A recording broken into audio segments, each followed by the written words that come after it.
regarding resolution number 11, 2020. It's a joint economic development district between Sylvania Township and the city of Sylvania, and it's focused in the Oak Leaf Village property area. With us this evening, Mrs. Capolini, Mr. Fry, Mr. Hainham, Mr. McCann, Mr. Richardson, Ms. Dow, and myself, Mary Westfall. Additionally, from administration, we have Bill Sanford, we have Chuck Silvernail, and was Leslie here?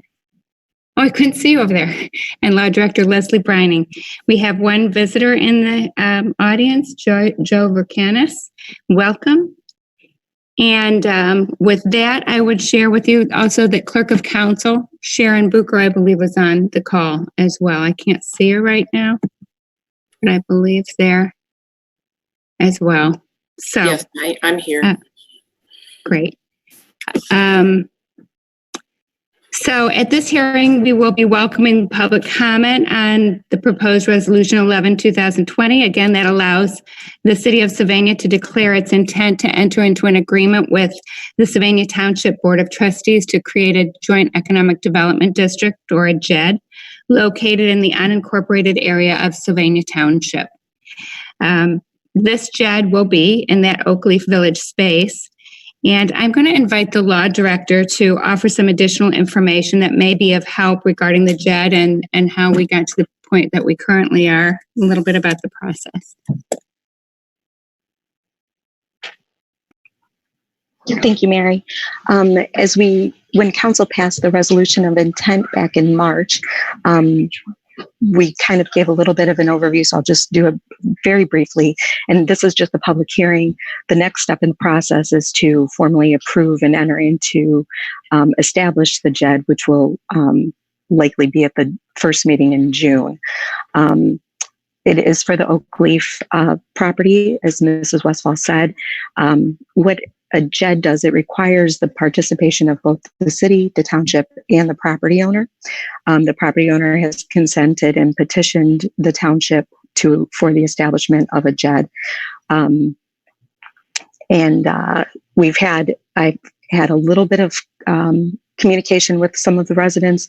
One individual who lives in the Oak Leaf Village property, he's lived in both the city and the township and was in favor of it. His name was Tom Otney, if anyone knows him. And I talked with Sharon earlier in the week, and nobody had requested additional information. So I think that's the general overview. If anybody has any more specific questions, I can answer those. But this is the required procedural step, is having a public hearing. Thank you. Okay. So again, this public hearing number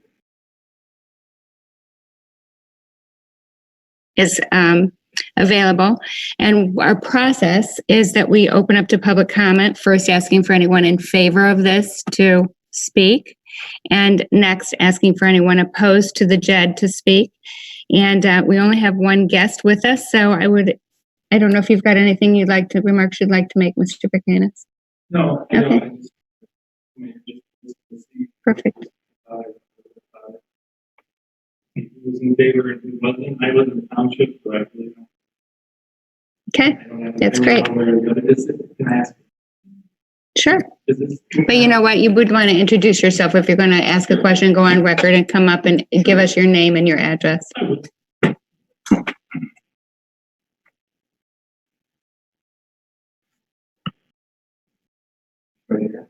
You need to plug in. You can actually talk right to the computer. Yeah. Hi, my name is Joe Vercanis. I live in Sylvania Township at 5305 Spring Meadow Lane.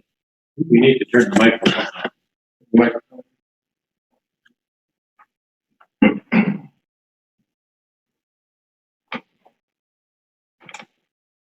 Thank you. My name's Joe Vercanis. Thank you. 5305 Spring Meadow Lane, Sylvania Township. 5305. My only question would be, is there any kind of impact on current or future annexation? Nothing. Residential or. Right. I don't believe there's anything directly that would be related to the JED, but I would defer that question to the law director to make sure that we get the most accurate response.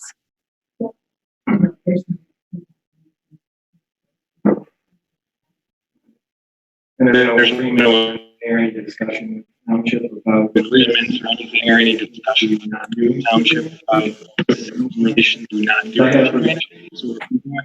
I have. I'm sorry. I was trying to. There's no discussion relating to this situation, which is not the impact annexation of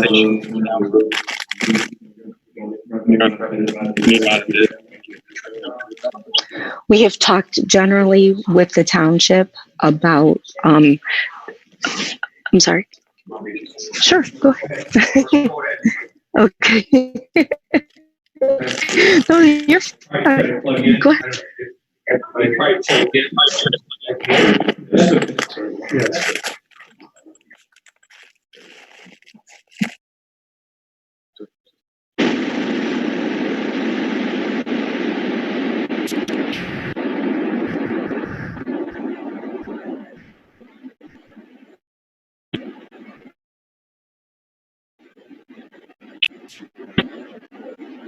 I'm sorry, but I can't hear Bill at all.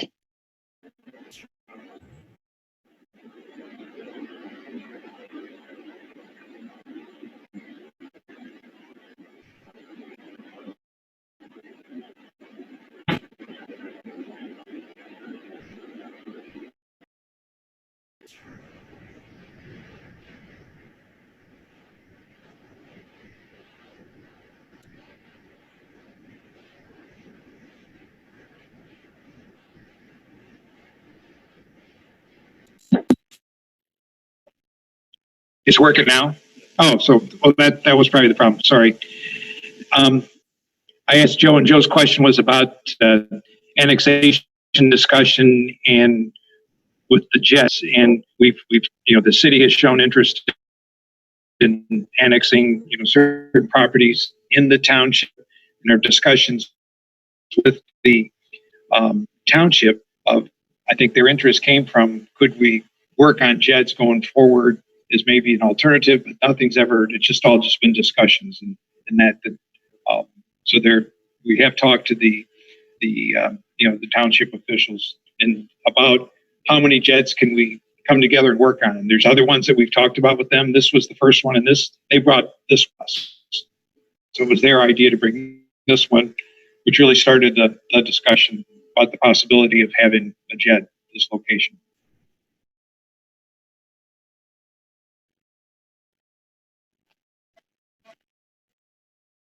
This proposed resolution, I would ask if there's any further discussion from council members, questions, or any feedback that you'd like to offer. Hearing none, I would ask if there's a motion to advance the legislation to our city council meeting this evening. I would move to advance the legislation to council this evening. Doug Hayna moved to advance the legislation. Is there a second? It's been moved and seconded to advance this legislation to council meeting this evening. All in favor, please indicate by saying aye. Aye. Aye. Aye. Any opposed? Motion carries, and so the legislation will move forward this evening. I thank you all for your time this evening and your comments, and this meeting stands adjourned at 7:12. Thank you. It's my understanding that we're going to all, our meeting is going to continue directly. Is that correct? You know what? I think we have to wait until 7:30. Yeah, but I mean, we're not going to log out and re-log in. We're Correct. You can okay. stay logged in. If you want to talk to me for the next 20 minutes, Doug, you can do that. I have a question. Is Kim from TARDA going to be on Zoom, or is she going to be there in council chambers? I believe. Kim is going to come via Zoom as well. She is speaking to Ottawa Hills Village Council at about 7:30 or 7:40. I'm going to delay her in our agenda until she texts my phone, and then I will add her into the agenda.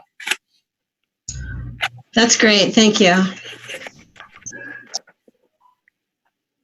And just for information, I attached the wrong document to my email at 5:30 or whenever it was, and I just recently sent an email with the appropriate proposed amendment for your consideration if you want to look at it.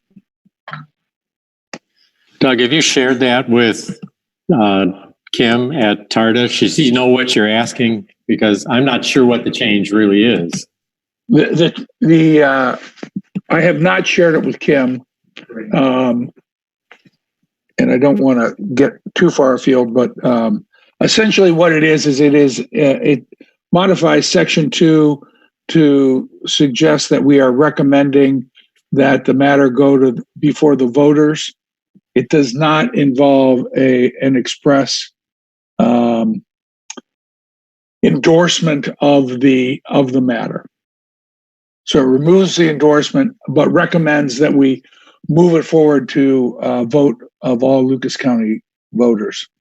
And that's sort of a change of position for me, but it's one that I think from my meetings with Kim is warranted. We can talk about that during our meeting. I think we'll need to do that. The whole point of the resolution is that we allow Lucas County to join TARDA. And you haven't taken that out of it, Doug? Absolutely not. No, that's still there. We don't need to endorse it. We just need to approve it. Right. That's my thought too. All right. That's what I tried to accomplish. And our law director can look it over with time and see if I goofed it up. Well, you don't have to take action on it tonight. No. Right. Okay. Thank you.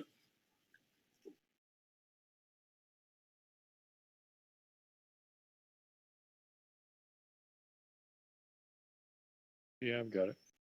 Does that work?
Toby, can you hear us okay? Yeah. Okay. I'm going to mute you. You can turn it on and off.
It's a timing thing.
Hi, Maria. It's Brian. Can you hear me okay?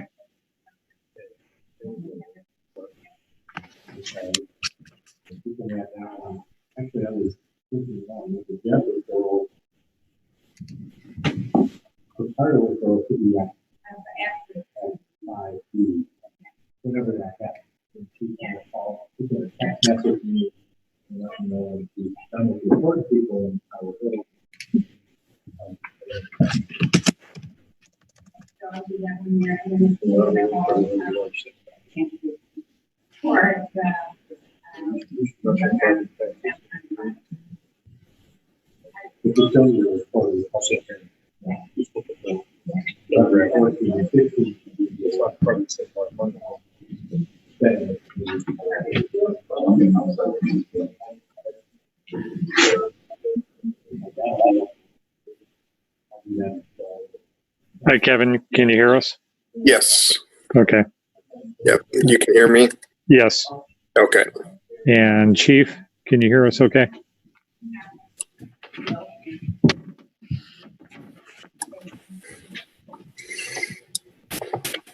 You there? Yes. I can hear you. Great. Great.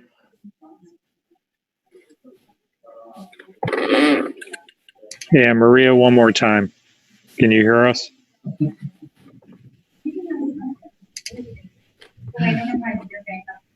You're off mute on this side, but I can't hear you.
Maria, can you hear me?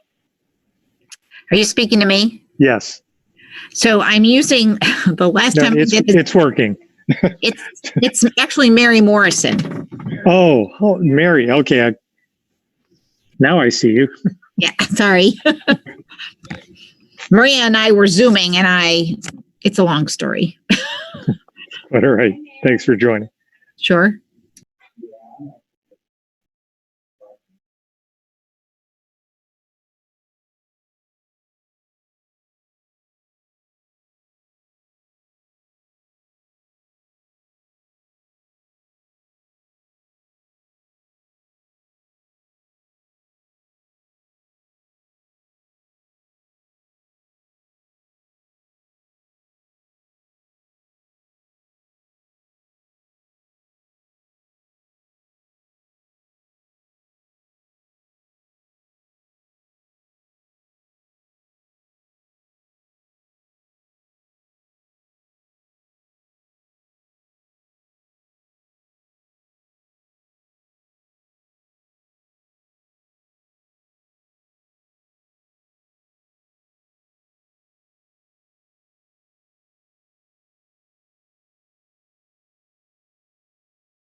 It is now 7:30, and I call this meeting of Sylvania City Council for May 4th, 2020 to order. Will the clerk please call the roll? Mrs. Cappellini, Here. Mr. Fry, Here. Mr. Hanum, Here. Mr. McCann, Here. Mr. Richardson, Here. Miss Stowe, Here. Mrs. Westfall. Here. All 7 members of City Council are present, so a quorum does exist. I will let council members know that 4 city councilmen are present in city council chambers, Mrs. Westfall, Mr. Richardson, Mr. Fry, and Mr. McCann. The other 3 city council members are joining us via Zoom. We welcome everyone to our Zoom meeting. Present in city council chambers tonight is Mr. Sanford and Mrs. Brining. Joining us via Zoom is Chief Snore and Toby Schroyer and Mrs. Booker. Also present in the council chambers with us tonight is one member of the public. Kevin Aller is joining us via Zoom. Okay.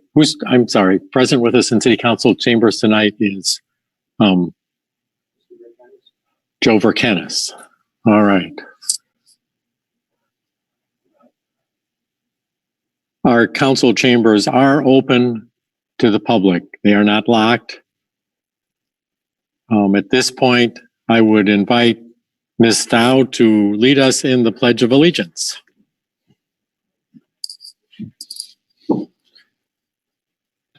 I pledge allegiance To the flag of the United States of America, to the republic For which which it stands, one nation, under God, indivisible, with liberty and justice for all. Mr. Mayor, also Mary Morris is online too. Our Tartar rep on the Tartar board, Mary Morrison, is on the line as well. Welcome to you, Mary. Additions Thank you, to you're quite welcome. Additions to the agenda tonight, I would like to add as agenda item 14, a report of the public hearing held this evening concerning the proposed JED with Sylvania Township at the Oakleaf Manor development. Mrs. Westfall. Thank you, Mr. Mayor. I would like to add a committee of the whole meeting to talk about the downtown development plan. We'll make that agenda item 15.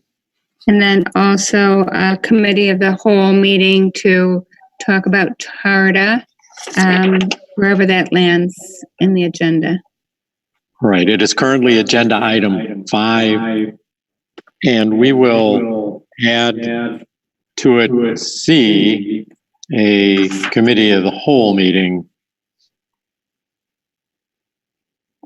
I would like council to know that the general manager of TARDA contacted me earlier in the day to let me know that they are meeting also with the Ottawa Hills Village Council tonight, and she is going to text my phone when they are done here and will join and ready to join us, and I will make her whatever the next agenda item is, but we will need to delay her in the agenda past agenda item 5. Mrs. Westfall, any further items? Other members of City Council? Yes. Mr. Mayor. Mr. Richardson. I need to, I'd like to schedule a community, employee and community relations committee meeting regarding. We will add that as agenda item 12A.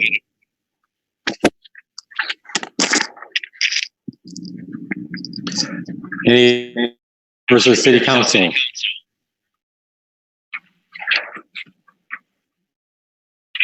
Hearing none, is to approve the agenda as amended. This is Westfall and Mr. McCann. Indicate by saying aye. Opposed? Approved as amended for this evening's meeting. Agenda item 4 is approval of the meeting minutes from our last meeting on 8. Mrs. Westfall.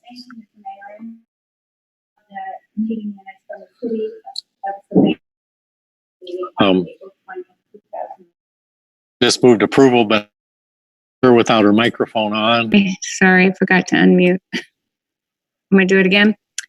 I move approval of the City of Sylvania meeting minutes from the City Council meeting held April 20th, 2020 as submitted. Second. It was seconded by Mr. Hanem.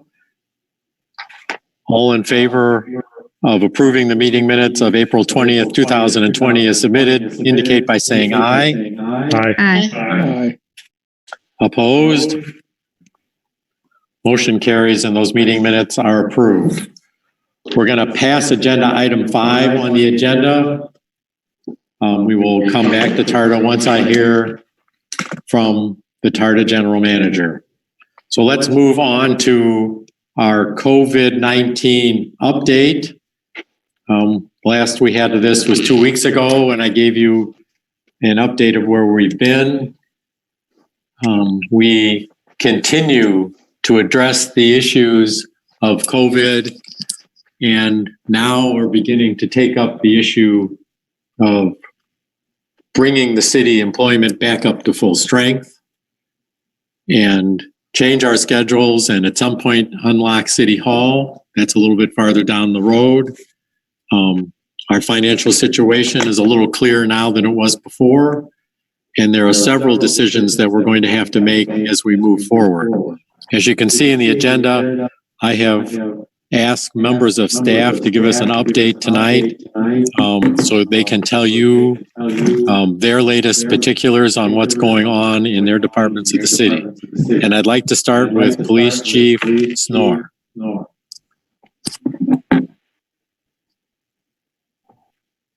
Thank you, Mayor. Well, as I reported last time, in terms of manpower, we're in pretty good shape. At this time, we don't have any officers who are in testing or who are off in quarantine or anything of that nature. We do have, however, have one officer who is off with an injury. His cruiser was struck by a vehicle about 2.5 weeks ago. In addition, we have one officer who has decided to retire with an effective date of May 21st. So we are down two officers right now. We're hoping that the injured officer from the crash will be back soon, but that's in the hands of the medical staff that's seeing him right now. So in terms of issues in the community, really crime rate is still pretty low. Not a lot of anything really too much out of the ordinary. We are still continuing to see some mental health issues popping up here and there, and domestic violence. But other than that, nothing significant as far as any crime trends or anything. I have, as we're looking to get back into our normal schedule, I have conferenced with the City of Oregon, City of Toledo, and Sylvania Township, and most agencies are planning to keep their alternate scheduling through the end of May or May 25th. So that's the information that I've been able to glean lately as far as gauging when operations would go back to normal, as far as public safety in Lucas County.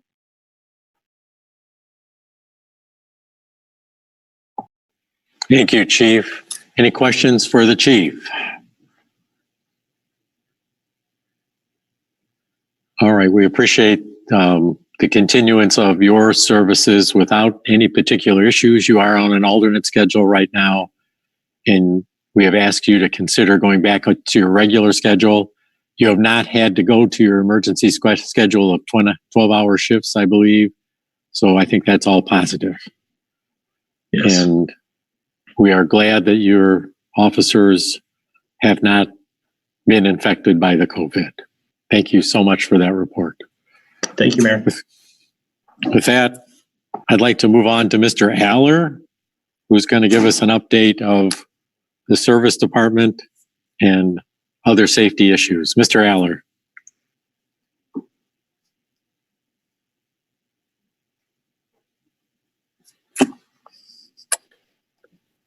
Can everybody hear me? Yes. Okay. Yes. Okay. The service offices have been functioning on an every other day shift, with half the group coming in one day and the other half the following day. We did issue, we were able to obtain some masks from the Emergency Operations Center downtown that enables us to get through to a later date when some masks that we had ordered will actually be in. We had ordered some masks approximately a week ago, and we're not able to get a definite delivery date. And so in that interim time frame, we've been able to secure some from the Emergency Operations Center that will enable us to go back to full staffing beginning next Monday, May 11th. We issued a memo this afternoon to all of staff, letting them know that we will return to full staffing. That this is accepting the police department, of course. They have different priorities, different schedules. But beginning May 11th, we'll be back to full staff in the building. We do not plan on opening the building up to the public just quite yet. We're going to wait a little bit further before we go to that step. That seems to be the normal practice of other cities and agencies that we've talked to. So that is our plan right now. Today, and some of the employees won't find out until tomorrow when it's their day to be in,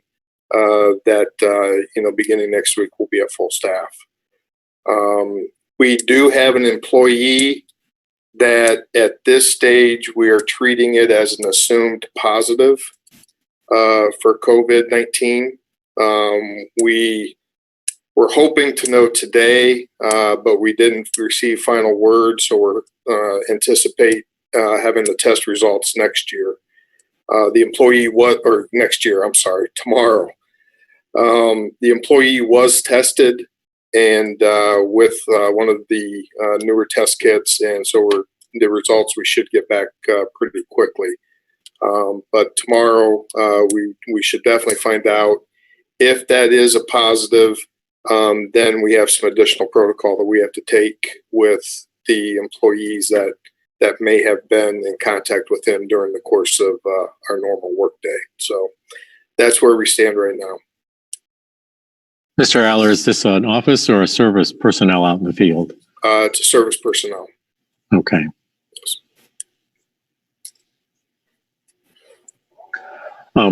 City Hall has been locked. We have been providing services. The phone numbers are all in the front door. I've gotten no complaints about people not being able to get their attention of city people when they needed to.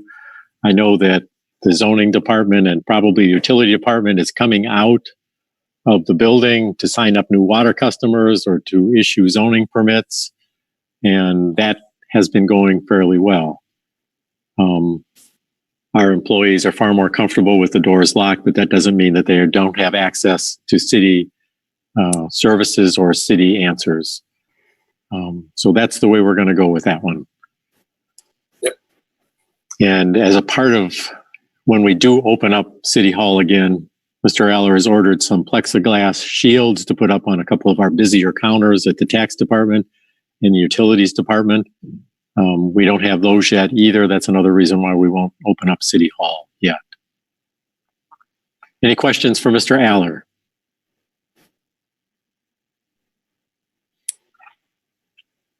All right. Thank you. Everybody will be interested in the financial update. We do have Mr. Schroyer joining us via Zoom. It is now past the end of April, so we have some updated numbers. So Mr. Schroyer, we're looking for your finance and budget update.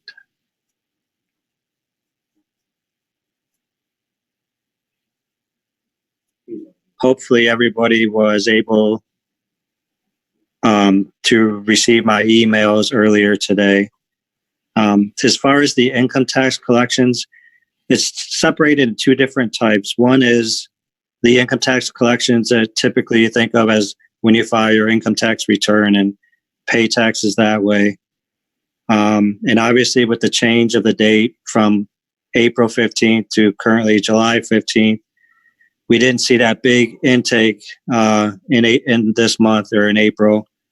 Typically, last year, we took in just over $1.2 million in April in this type of tax revenue.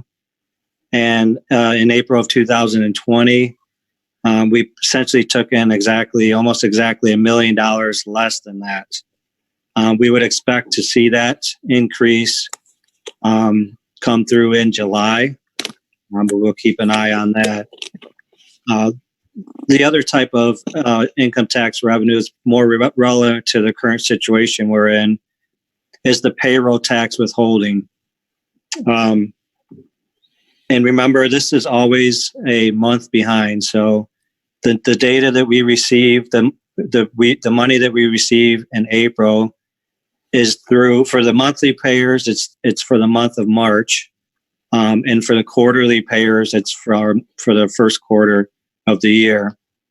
So essentially, that was about half a month of shutdown in March that's affecting this revenue.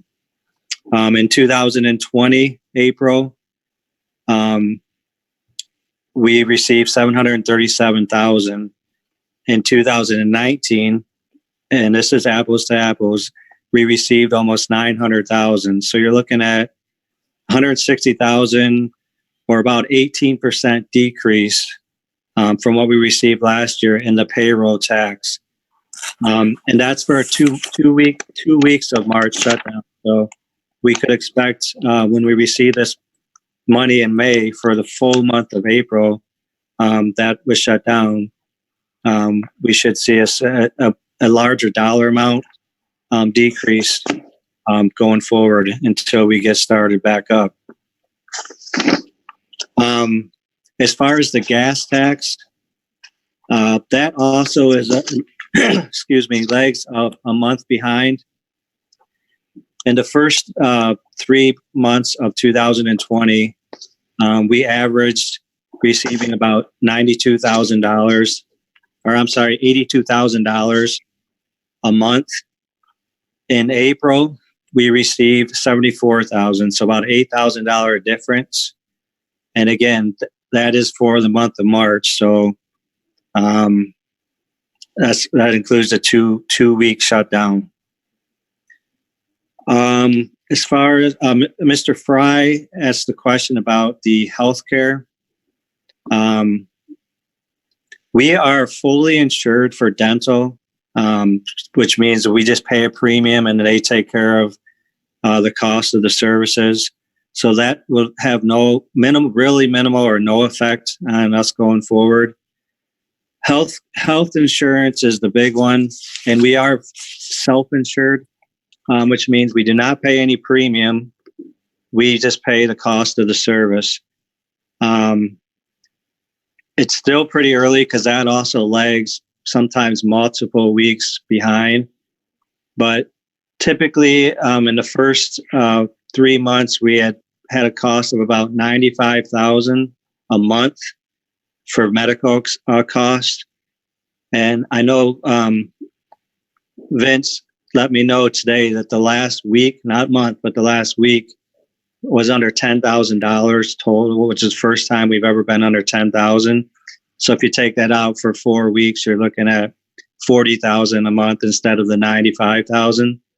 He does expect that that could get caught up once people start rescheduling their appointments and having their elective surgeries done.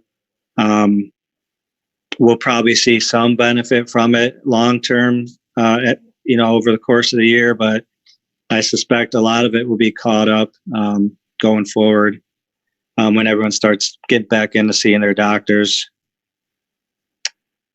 Is there any questions, especially about the income tax? I can tell you we're down almost 22% through April compared to last year. Again, that is because of the tax day change into July, and that equates to $1 million. So almost $1 million down, and we lost $1 million with that tax, with the tax day change into July. Toby, it's Mark. Yes, Mr. Fry. So do you anticipate the $1 million to, because it's based on 2019, do we have any reason not to anticipate it's going to be a similar amount? It's just going to be paid in July rather than April. There is no reason to expect it not to be the similar or even higher, because remember, this is for 2019 before any of this happened. Right.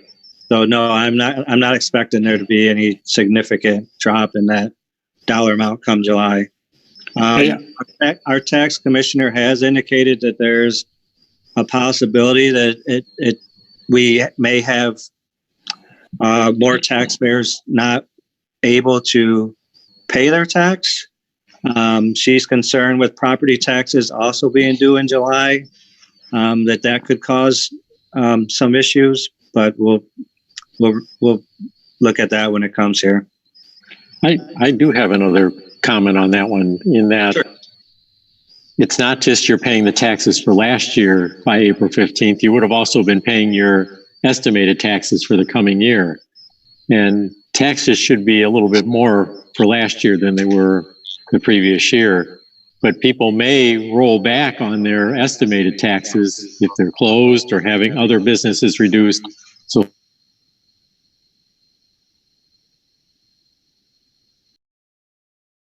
some of that $1 million. Do you have a sense of what our base is? Because you had mentioned that we only had 2 weeks.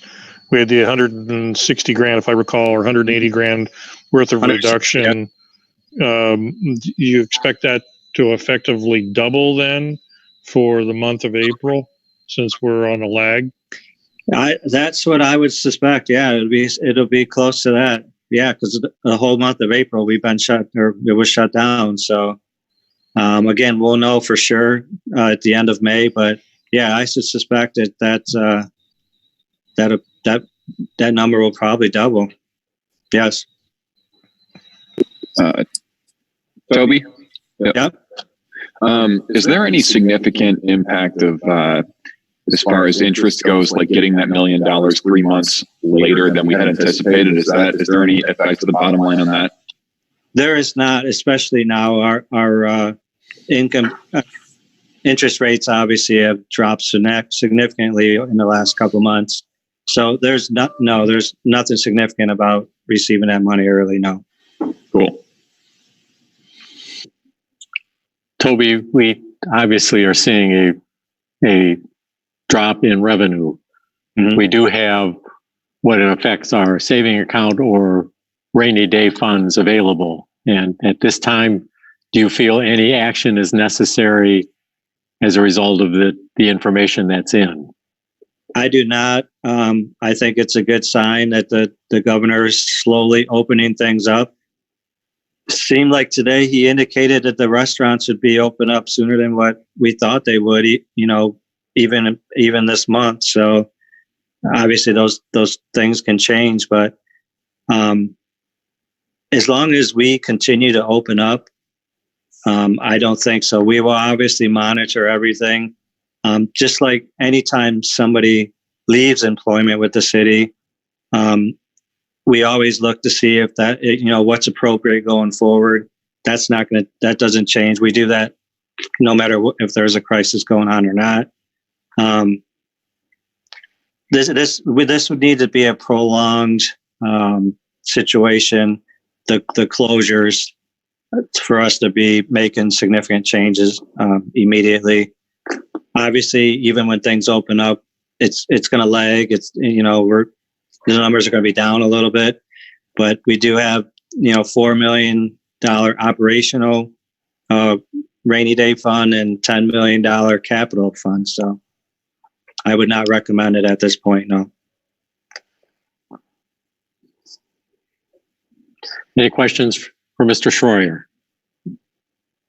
I had one more, Mayor.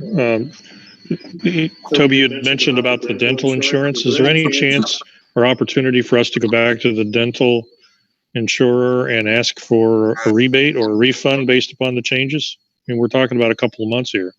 Yeah. I don't know how much money that really is. If it's 20 grand a year, it's not material, but If it's 420 grand a year, maybe it's worth a conversation.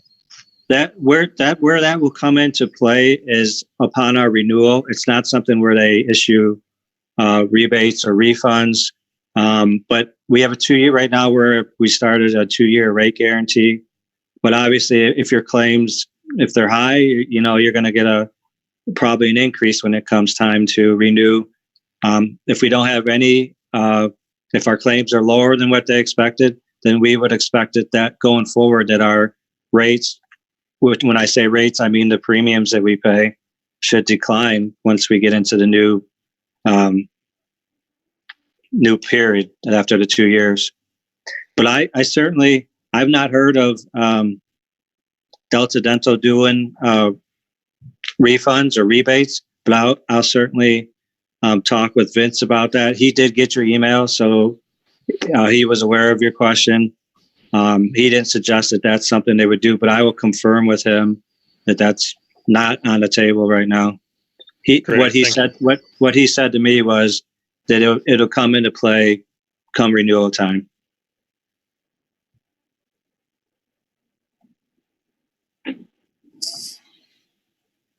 Okay, further comments or further questions for Mr. Schroyer? Hearing none, let's move on to an economic development and business report from Mr. Sanford. Thank you, Mr. Mayor. Hope everyone can hear me all right.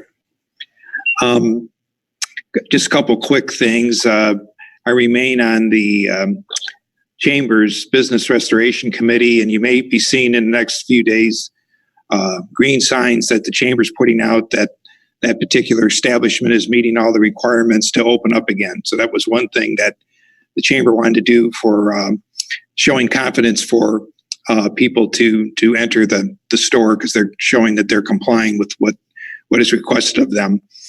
And then following up what Toby was saying, I think one industry that was probably big in our community is the hair salon. And Carmen Wiggins from Mervay, I saw today, she's on the governor's task force for that industry, like the restaurants, hoping that opens up, pretty soon. Because again, a lot of these little places all add up. And I think that as we go forward, we can kind of find out more about some of the businesses. I did have a chance to talk to Bruce Hallberg. He's the operations officer for Root, which is the business consulting firm, and it's one of our top employers. The good news is that they're not laying anybody off. They're working remotely, and they have plenty of work right now. That the downside or the concern, they do a lot of their meetings face to face, and they travel and fly, and all that's been because they have literally all over the world clients and things. So it's challenging in that part because they haven't been able to get out and continue to sell their product and with things. But their workforce is pretty steady right now, and they intend to keep it that way because when they really invest, and it takes a long time for their employees to get up to speed in what they do. And if they lose people, it just takes such a long time for them to get back up to speed where they are. So, but again, like with everything, this is not something that they want to do for an extended period of time. But it was a pretty positive meeting. And I meet periodically with Bruce and Rich Behrens from Root, and we're going to meet again probably in a couple months just to get an update and everything that's going on with them. And then another quick update. Friday, I heard from Judge Silverman. You may have heard about the dates being changed, and we talked about it at staff last week. And that was just kind of a quick thing that happened in the last couple of weeks. And the police, our police department, and the chief is working with with the requirements and things that we need, that we help out, and had it all planned. Well, that's kind of out the window with a different date. But the other part of it, and we're going to meet with Judd tomorrow, because it's far from a done deal that this is going to happen. And that again, Judd is very optimistic, but he has to put together with others. They're putting together a proposal to the governor, and they're in constant contact with the governor's staff to get approval to let this tournament go on. there's 5 golf tournaments that are going to be in Ohio this year, where the marathon is one of those 5. 3 of them are substantial tournaments. There's the LPGA, the PGA Memorial, which would happen the week before our tournament. And then there's a Senior Open in Akron, I think, later in the year. The other 2 are more amateur type events. But they're asking permission from the governor to have all these events happen. And the chief and I are going to be at this meeting. So we'll find out more about how this proposal will work. So, I mean, one minor part would be that there would not be any stands in the at the golf course. And something that would not, Judd doesn't think would hurt the marathon was the number of people that can attend. That's something that would affect the Memorial Tournament. If you've been down there, they've got pretty good crowds. And I think for them to have it, they wouldn't be able to have the stands and would not have as many people on the grounds as they usually did. So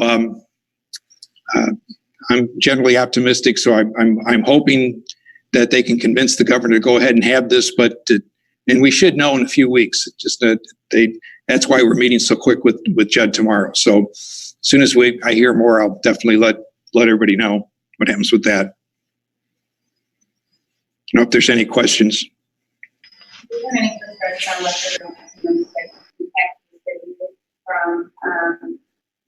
The golf tournament. And I think Toby can hear too, but yeah, we've got the income tax, and I want to say it's been in the 20 to 24,000 rate, something like that.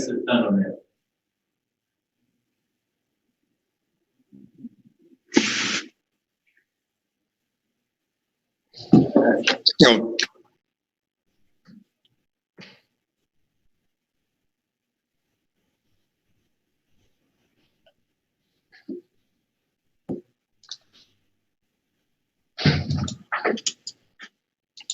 So we realized in city this year, so we've got that happening, and then and I think SCAT is scheduled to be one of the agencies to receive funding from the tournament this year. Do we do any kind of an analysis about what kind of revenue we think comes into the city to our business partners, our community? Any assessment of what we project that is?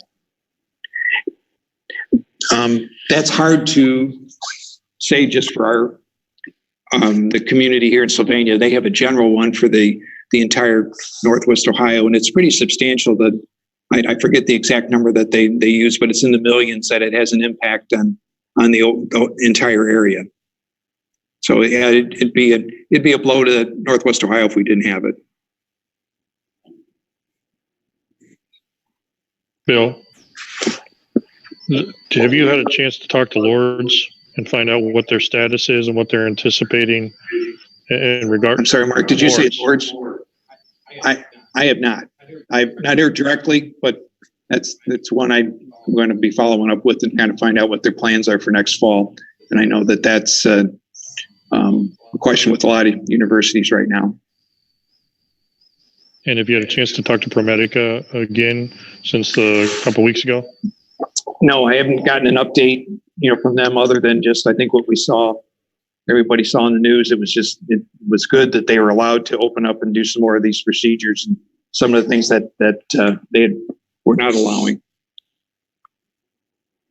Mary, you lost me there. What's that? I think you might have a better camera angle. Oh, I'm sorry. I know I'm forgetting I got to do 2 things here. Hold my camera and talk at the same time. Hard to do.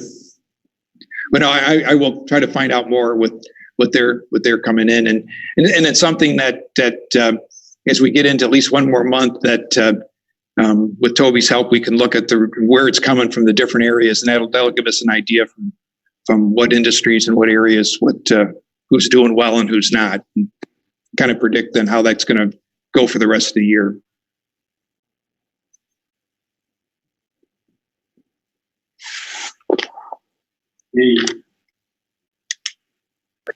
Any questions for Mr. Aller?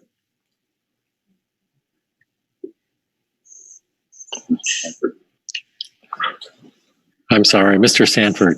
I'm trying to get ready for answer. Anything for Mr. Sanford? Before we move past that, we are going to talk a little bit more later about the fireworks and about some other activities that we've had to change here coming up in the next month or two. But I have gotten texted by Kimberly Dunham of TARDA. She and Mr. Woodcock are now in our Zoom meeting, and I would like to welcome them to our Zoom meeting. Good evening, everyone. Thanks for having us. Hi, thank you, everyone. We are going to go back to agenda item 5, which is a discussion concerning the TARDA sales tax information. Hello, Kim. Hi, great to see you. Good to see you as well. We have published and put in all of the council members' packets, a hard copy of your PowerPoint, and the floor is yours.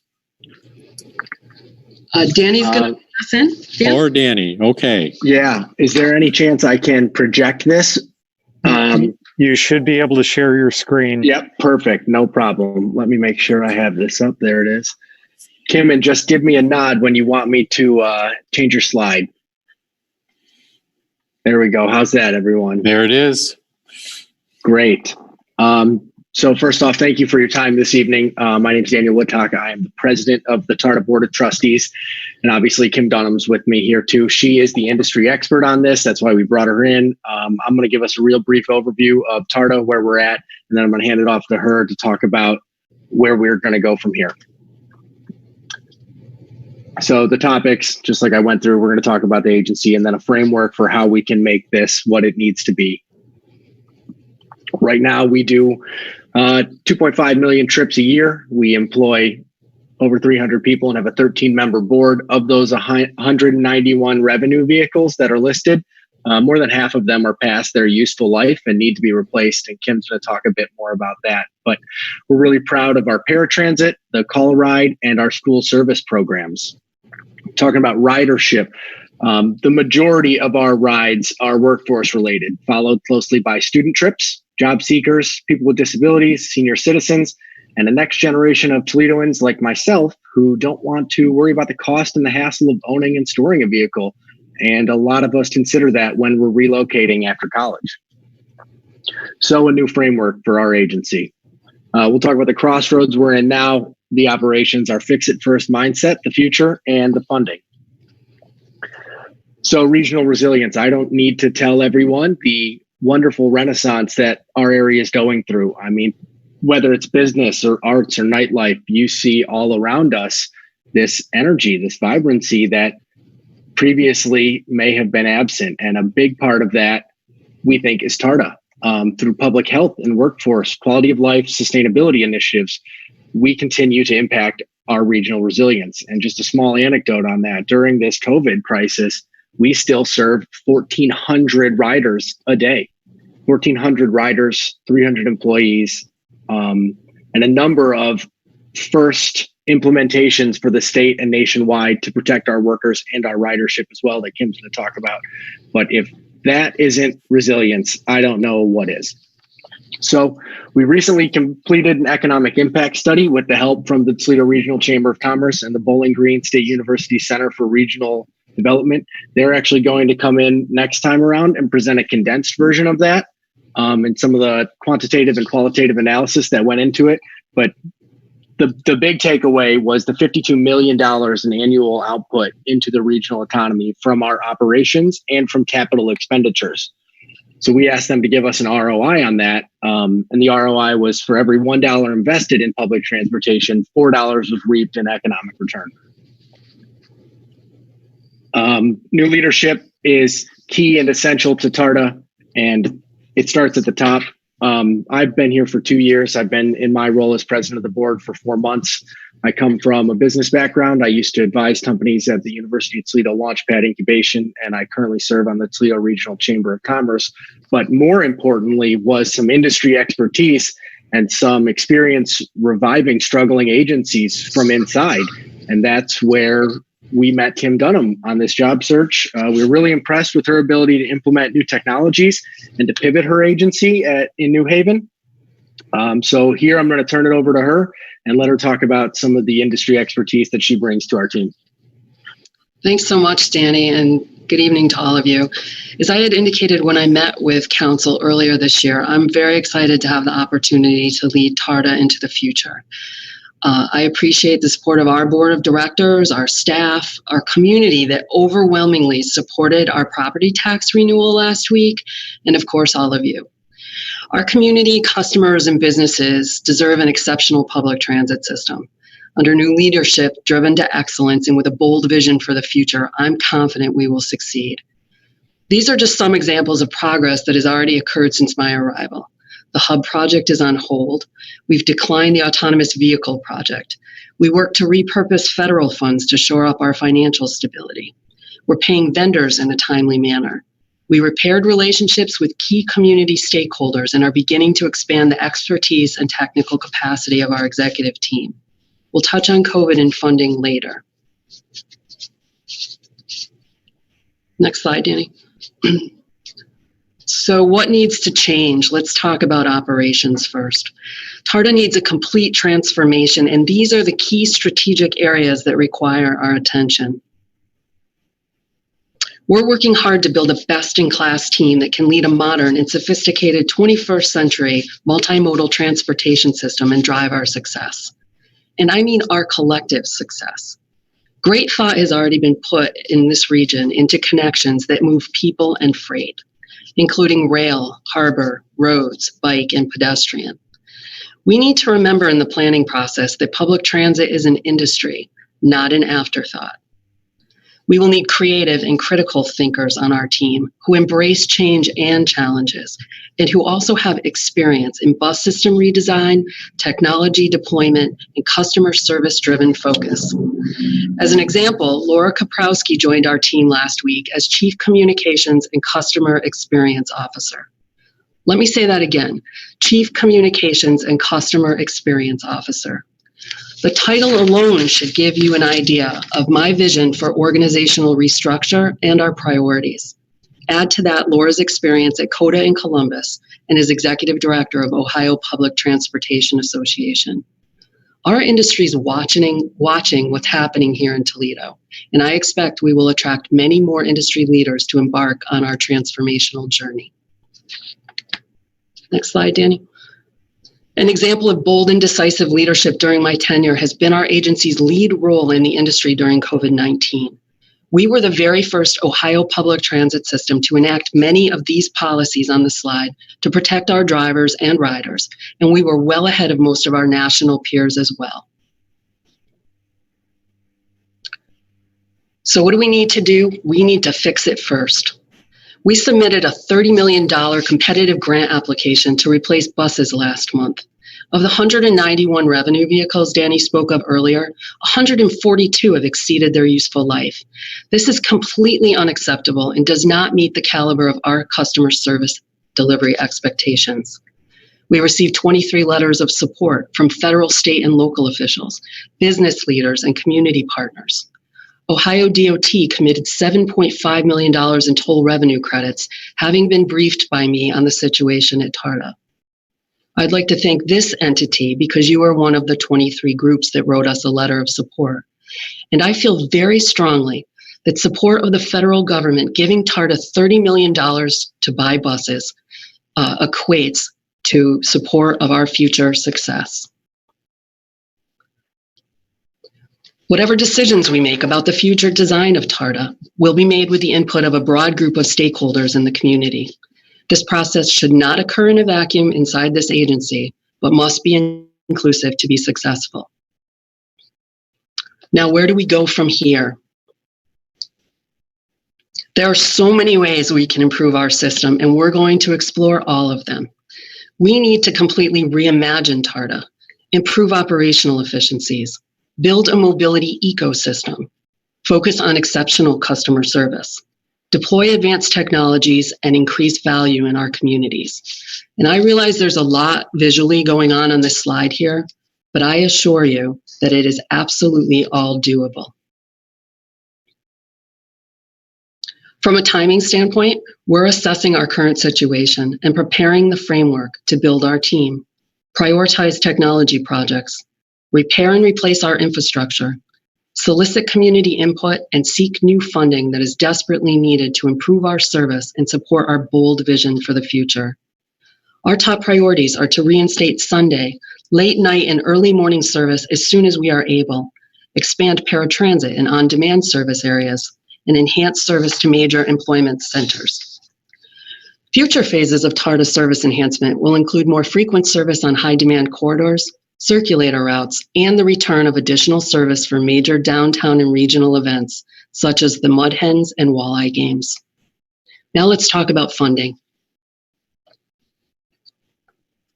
So, looking at this chart, you can see where Ohio ranks compared to our peer states in transit funding. Ohio spends 63 cents per capita, where our neighbors to the north, Michigan, spend about $25, and our other neighbors, Pennsylvania, spend about $100 per capita. I'll say that again, Ohio is at 63 cents per capita.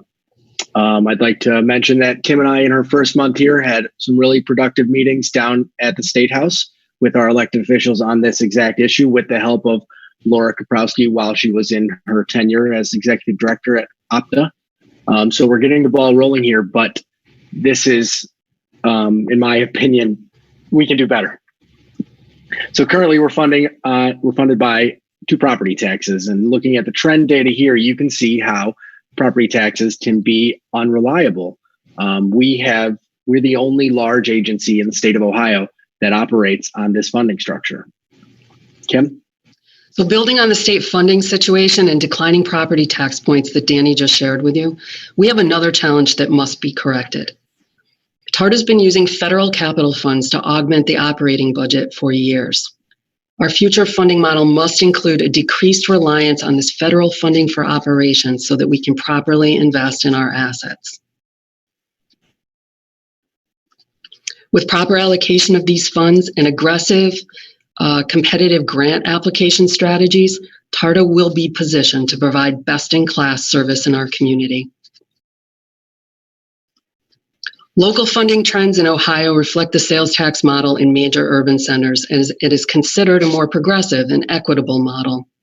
As we speak, we await final vote tallies in Cincinnati related to their recent 0.8% sales tax ballot initiative. We must have long-term sustainable funding to ensure high-quality service delivery in our region as well. And in case you were wondering about what will happen to sales tax revenues due to the COVID-19 related economic downturn, we're already working with our on-call A&E partners, AECOM, on a financial analysis of that situation.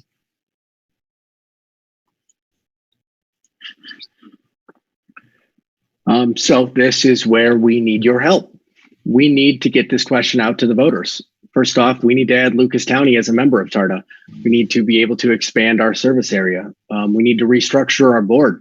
We need to give 3 seats to the new member, Lucas County, and drop 3 of those seats from the city of Toledo.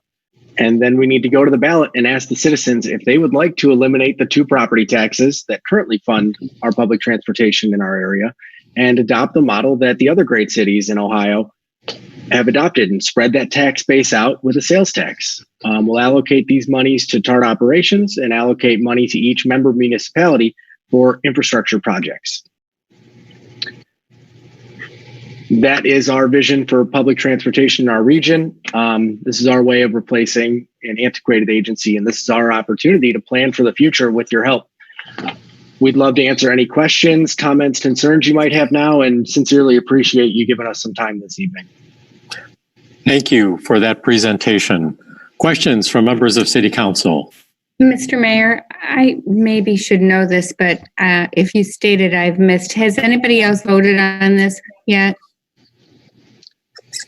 I would be pleased to tell you that we just finished up with Ottawa Hills.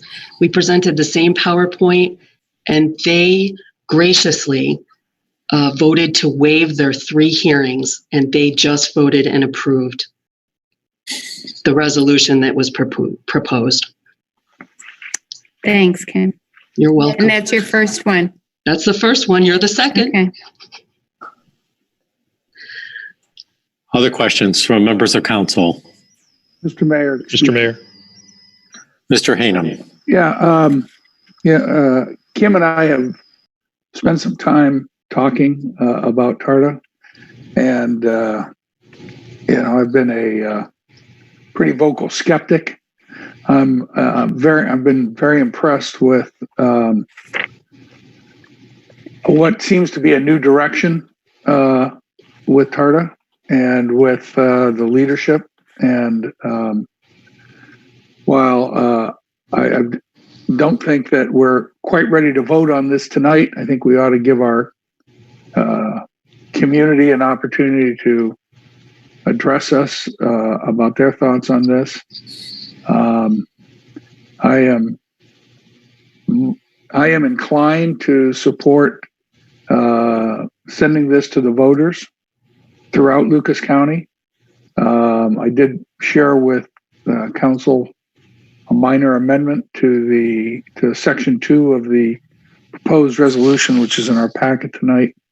I'd like to give everyone an opportunity to look that over, but I think those of you who have been on council before knew that I was very skeptical of the prior proposals, and I am comfortable letting Kim and Dan and Mary and the rest of the TARTA board make their case to the people of Lucas County and have a vote on this November.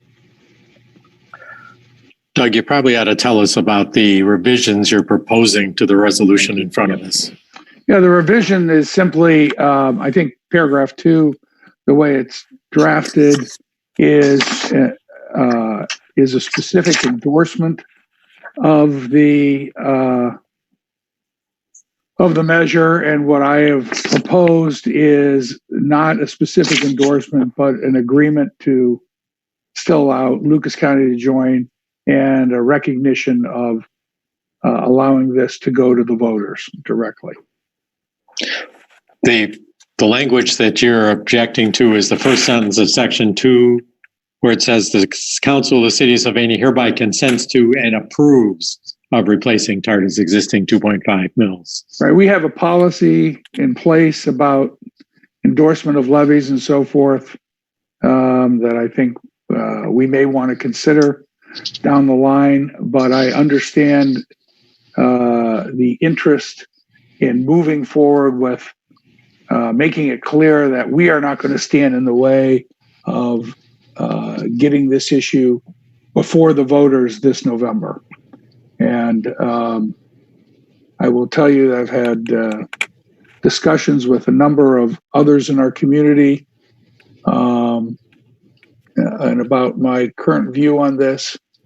And I will continue to lobby for to make sure that this issue gets before the voters in November of 2020.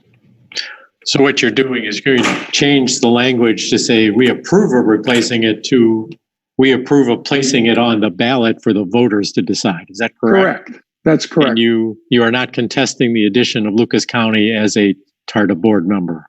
Absolutely not. Kim, I need you to comment on that. Do you think that causes a problem for you that we're changing the resolution? Or you may need to study that with your attorney. I would need to get legal counsel on that. Yeah, I absolutely would need counsel's advice. I think what Mr. Hanem is saying is it's inappropriate. He feels it's inappropriate for our council to endorse the vote, but he approves of Lucas County being added to the board, which I think is our legal requirement. Correct. And he approves of it going in front of the voters for their decision. Is that a fair statement, Mr. Hanem? I think that sums it up and reflects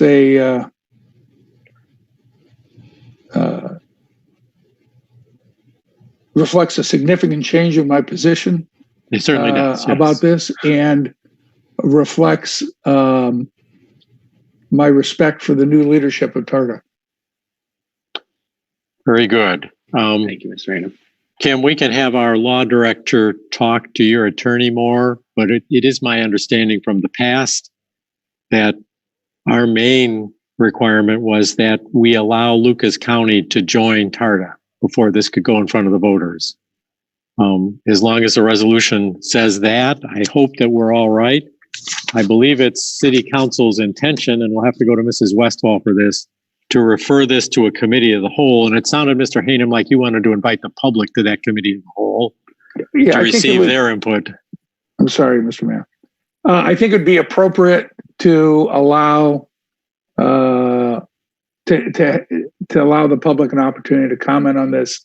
I know we've done that in the past, I think my time of serving on council with Mr. Lukey taught me that it never hurts to listen to our constituents. So I think that's a good idea. Thank you, Doug. Comments or questions by other members of City Council? Mr. Mayor. Mr. Fry. Thank you. Kim, I had a question for you on the $30 million application for the federal government. What do you anticipate the time frame is to hear back from the government and the feds on that? I'm guessing early fall. They did extend. We actually applied earlier than we needed to. They extended due to COVID the application 30 days out. So I'm guessing they'll probably extend the award as well. But my hope is early to mid-fall. We also, just for your information, we have 40 open options on a Gillig 35-foot bus procurement with our friends and peers in Dayton. So we've already indicated our interest in utilizing that option. So we'll be able to move very quickly on once we've received the award, to be able to purchase. And I know that lots of people will ask me, why are you going to purchase 35-foot vehicles? And I will tell you, of the 142, down the road, in the future, we will have a strategic fleet replacement plan in place. Without technology right now that tells us how many riders ride on each route, there is, of the 142, there's no data that would give me any more information to know that we absolutely need 40 replacement buses of the horrific condition that some of these vehicles are in. So hopefully that helps. Thank you. Thank you. Questions or comments from other members of City Council? Kim, what is your timing replacement for Sylvania City Council's approval of this resolution? So we have some flexibility in schedule. I do have critical path. We must have this all completed by August 5th. Danny and I have plans for the second round to come visit you that will include a condensed slide deck of the BGSU economic impact study. We also have a really cool and incredible video about the future of TARDA that I think you'll be very excited to see. So on our schedule as right now, we were planning to come back to you on May 18th and then again on June 1st, but I don't know if it going to a committee of the whole might change that schedule. I'm looking at Mrs. Westfall. You coming to the committee of the whole for your presentation might be an appropriate next step. And in the meantime, we can have our law director share the revised resolution with your attorney as well. Mrs. Westfall. Thank you, Mr. Mayor. I do think that the committee of the whole meeting is something that we feel is the right direction to go, and to make it something that is noticed, of course, as it always is, but inviting the public to join us so that if there are questions from the community, we can hear them. I was looking to schedule that meeting on May 18th prior to our city council meeting at 7 o'clock. I'm not sure if I'm hearing from you, Kim, that presents a timing problem for you. Not necessarily. I think you meet frequently enough that we could do all three. I do believe that this evening, and perhaps you did it earlier to our arrival, is that we do need you to do the first reading of the resolution as amended by Mr. Hanem and approve that today so that we can stay on track. Understood. So we can't read it as an emergency measure?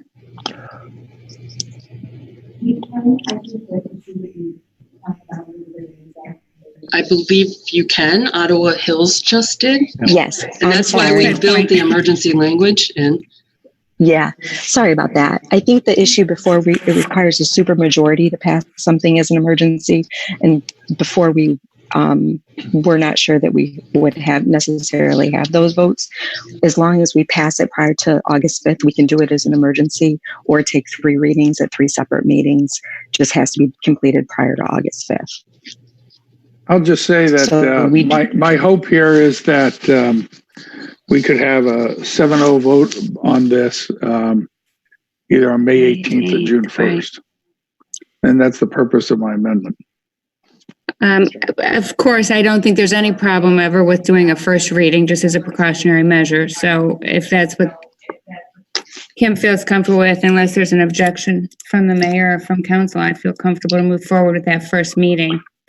But I would like to schedule the committee of the whole meeting before we get distracted as well. Let's take those 2 steps, Mrs. Westfall. If you would read Resolution 13, 2020 as a first reading only, and I think you should preface it as amended. Yeah. Thank you, Mr. Mayor. I'd like to introduce a first reading of Resolution number 13-2020, all members of council receiving in advance. I will read by title only, and this will be read as amended per our discussion this evening. A resolution amending the resolutions previously adopted, which created the Toledo Area Regional Transit Authority, TARTA, by 1, adding Lucas County as a member of TARTA, 2, eliminating TARTA's 2.5 mil property taxes and substituting a 0.5% sales and use tax, 3, allocating monies from the sales and use tax collected to TARTA to directly fund its operations and allocate monies from the sales and use tax collected to other local governmental entities for the installation, maintenance, and improvement of mass transit-related infrastructure, provided that such changes are contingent upon voter approval of the new TARTA funding system at the November 3rd, 2020 general election.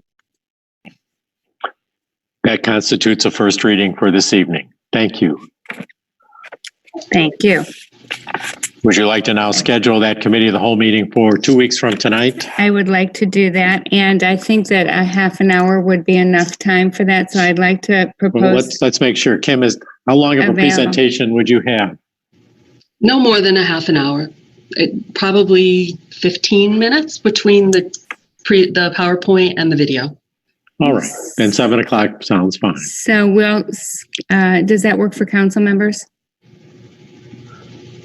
Yes.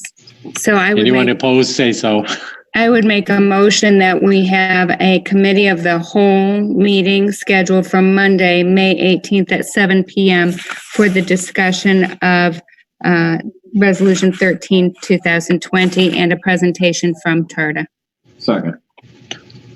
Moved and seconded that a committee of the whole meeting be scheduled for Monday, May 18th at 7 p.m. in council chambers, also available via Zoom, for further review and comment about the proposed TARTA resolution number 13, 2020. Kim, we will publicize the meeting. If anybody from our community wishes to attend, they may be present to ask you some questions. Thank you. I just want to thank all of you so much for your support and your open-mindedness about the future and new leadership and new energy. So thank you very, very much. Thank you, Kim. We need to take a vote on that motion. All in favor of the motion indicate by saying aye. Aye. Aye. Opposed? Motion carries. Sounds like we're all set for tonight on this issue. Kim and Danny, thank you for joining us, and we look forward to seeing you again in 2 weeks from tonight. Thank you very much. Thank you, Kim and Dan. Thank you. Okay, with that, I would like to return to agenda item 6. I wanted to have a few more comments about the COVID-19 update. I did put another update into the Advantage newspaper and on our website last week, and there's a few things that I think you probably already know, but we should make sure that you do. One is that Chief Snore has determined that Safety City is not a practical activity for us to be having the first week of June. As you know, we hold that at Maplewood Elementary School, and we go inside the school and use their classrooms. That would exceed the number of people we're supposed to have in a single room for now. And so the chief has chosen to cancel Safety City for this year. He has made a commitment to go into the kindergarten classrooms in the fall and bring some of those same lessons to the children as they begin their kindergarten and school experience. So that one is canceled. Memorial Day is another situation where it will not be as it's been in past years. The schools are closed. There will be no bands available for a parade, and a parade would probably assemble too many people. Even though it's outside, it would assemble too many people. At the same time, I believe that the day needs to be recognized, and the local veterans posts have also agreed and would like to hold a ceremony. We are still designing what that ceremony will be. It will be outside, but specifically they've asked me to start with the ceremony that's held on the bridge over 10 Mile Creek on South Main Street, so that they can have their honor rifle squad there, and they can place that wreath into the water. That will probably be our only recognition that day. We are working on having either a bugler and or someone to sing the national anthem at that. It will be a much reduced program, but we will recognize the day and honor our veterans. We haven't decided whether we're going to advertise that or not. I'm very worried about having too many people show up. But there will be no parade. You will not be riding in Jeeps or up Main Street and into Veterans Memorial Park that day. We will certainly let you know the details once they're firmed up. You've already heard from Mr. Sanford about the marathon golf tournament, and he gave you some of the particulars. The LPGA has delayed that tournament 2 weeks. It's supposed to be the second tournament of their LPGA schedule this year. The first one's supposed to be in Midland, Michigan, and it's right at the moment, it's hard to believe that they're going to allow that to move ahead in Michigan. So it could be the first tournament of the year. But Judge Silverman has made it clear to us that he cannot proceed without Governor DeWine's permission. It will be the second professional golf tournament in Ohio, following the Memorial Tournament the week before, which is also delayed 2 weeks. So that might set some precedents. We may or may not have a marathon golf outing. And I did see an interview in the media with Judge Silverman saying they absolutely need to have the fans there. They need the gate, they need the concessions, they need the souvenir sales. So I'm unsure what his path will be if the governor says, no, you cannot do it with crowds there, even if they don't assemble the grandstands. So that one's still moving ahead. That's the 20th of July. Prior to that is our agenda item number 7, 2020 fireworks. And I also wrote in my mayor's message that we are studying that one as well. The contract apparently gives us until the end of May to decide whether or not we're going to hold it as scheduled on the 3rd of July. Remember, these are held on the 4th of July evening. I think it's fully appropriate and fitting that we have a recognition of Independence Day in our community as well. It probably can't be the same as it's been in the past. I don't think we can have the large assembly at Centennial Terrace, and we're even concerned about the large number of people that would go into Pacesetter Park. However, decision about fireworks is ongoing. I have gotten through our Facebook page a couple of comments saying we have to have the fireworks, we must do it. Mr. Sanford, I don't know if you're still attending the meeting or not, but we have heard that the city of Oregon is going to proceed with their fireworks. I also heard in a mayor's conference call 2 weeks ago with Mayor Kapsakavich that theirs will be canceled. I don't know that he's taken that official action yet or not. They are a very big draw in downtown Toledo on the 4th. We are on the 3rd. And We are trying to get an answer, and I'm sure we'll hear as soon as they make a decision whether the Maumee Perrysburg fireworks will be held. We don't know whether Sylvania Country Club will hold theirs or whether others in the community will. But we need to take into account if indeed Centennial Terrace is closed, and what if Pacesetter Park is closed, all that parking there. We'd have people all along our streets in town and in the township to see those. I know a lot of our residents can see them from their homes. I can't, I'm too far away, but a lot of our community can. I would probably come out and try to see them in person closer.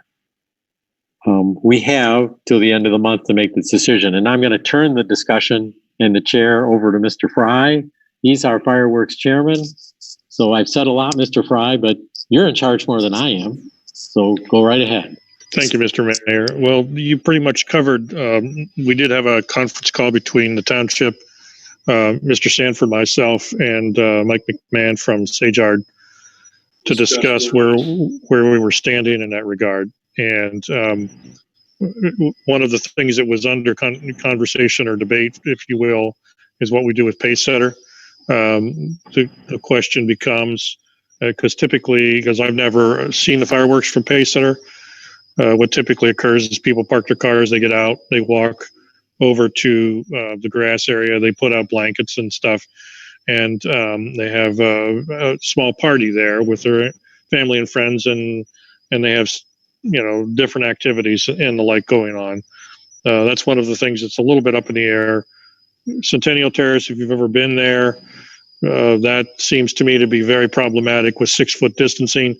There's no practical way to do that with the number of people there. So that's probably not possible. But as you said, Mayor, we've got a little more time to make the decision on what we do in regards to the fireworks. And but I would like to have input from the chief regarding my concern associated with cars parking along the road. Particularly if the city of Toledo doesn't do their fireworks. It's a Friday night, which would have been a very significant time to have fireworks on the 3rd anyways. But if Toledo's not doing it, is that going to bring more people to Sylvania and create more issues associated with cars parked in inappropriate spots from a safety perspective? So that's one of the things that I would like to hear, and it doesn't have to be this minute, Chief, but would like to hear from you and Mr. Aller, and whatever extent you can relay what the Township Police Department might be looking at as well.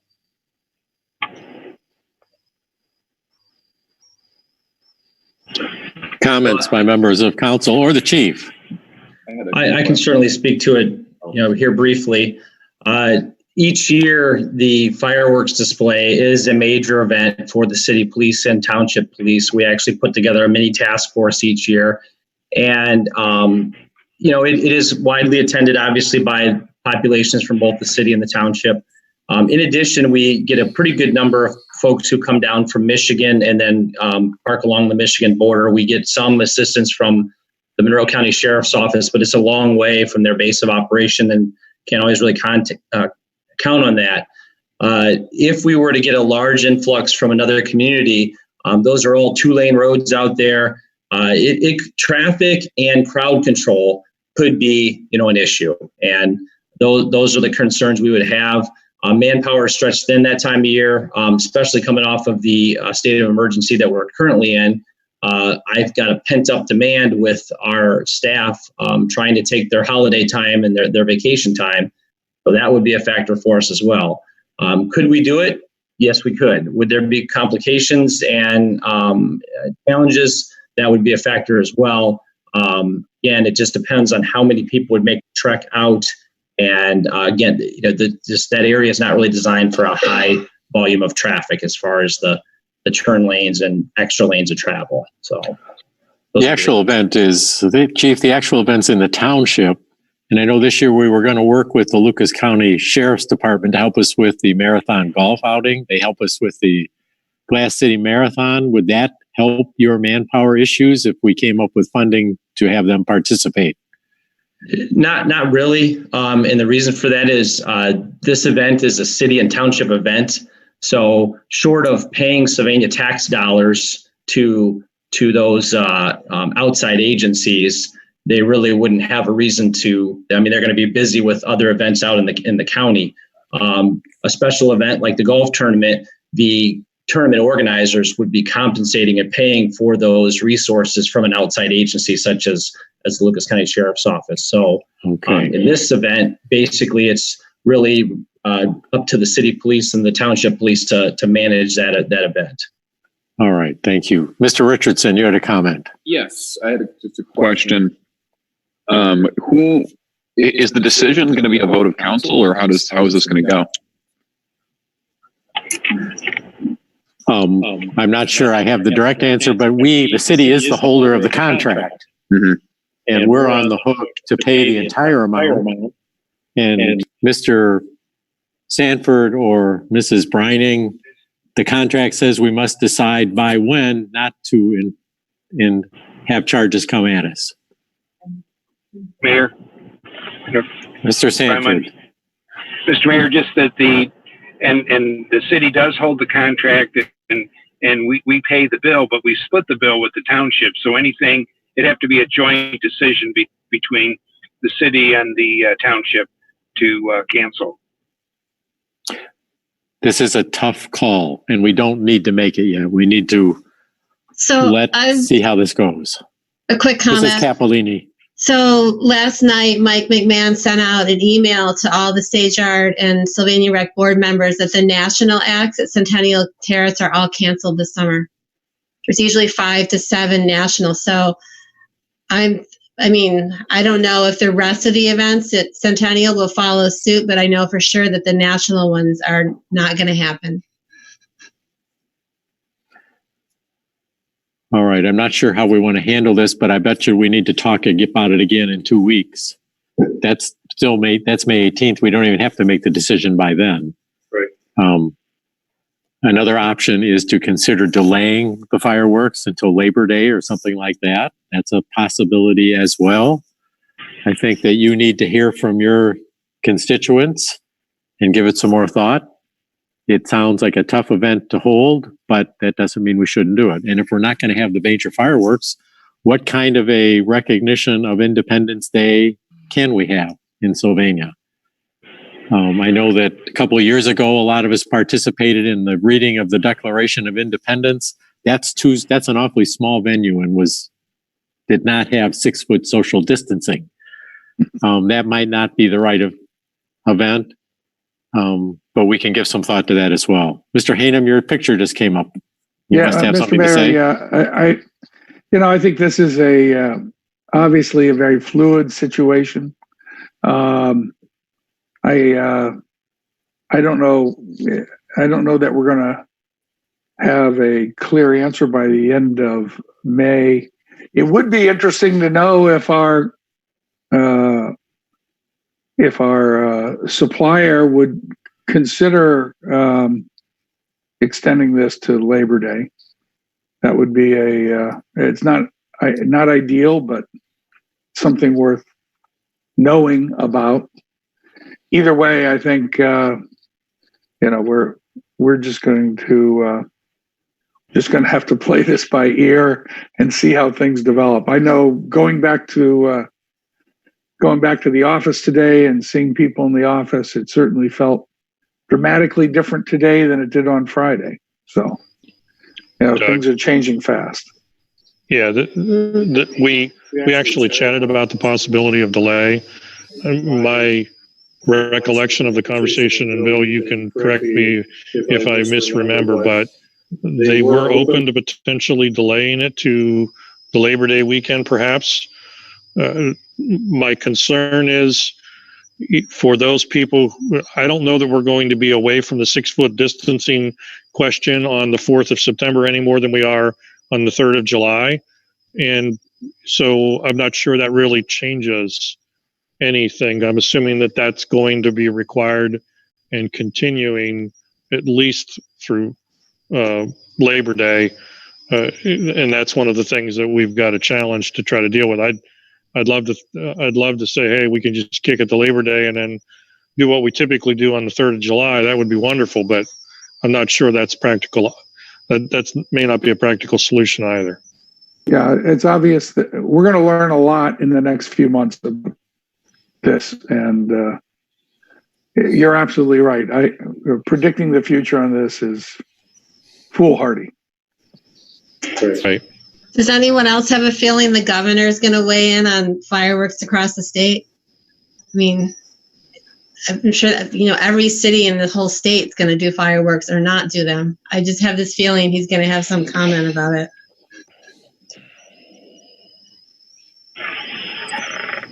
I think the governor will have a comment. If he doesn't, he'll be asked the question.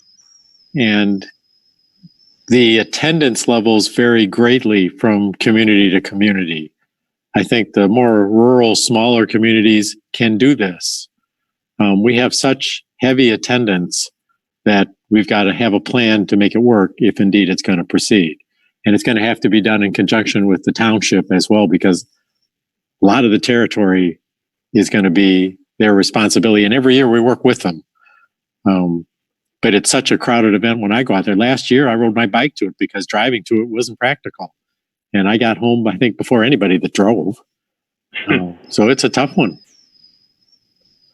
So we will continue the conversation on the 18th. In the meantime, we'll have Mr. Fry and Mrs. Brining give us some answers on the contract questions. Mr. Fry, this was a multi-year contract. Is that correct? It's a 3-year contract. They also indicated a willingness to kick it a year if we decided to cancel entirely, to basically push the contract out so that the first year would become July 3rd of 2021 rather than 2020.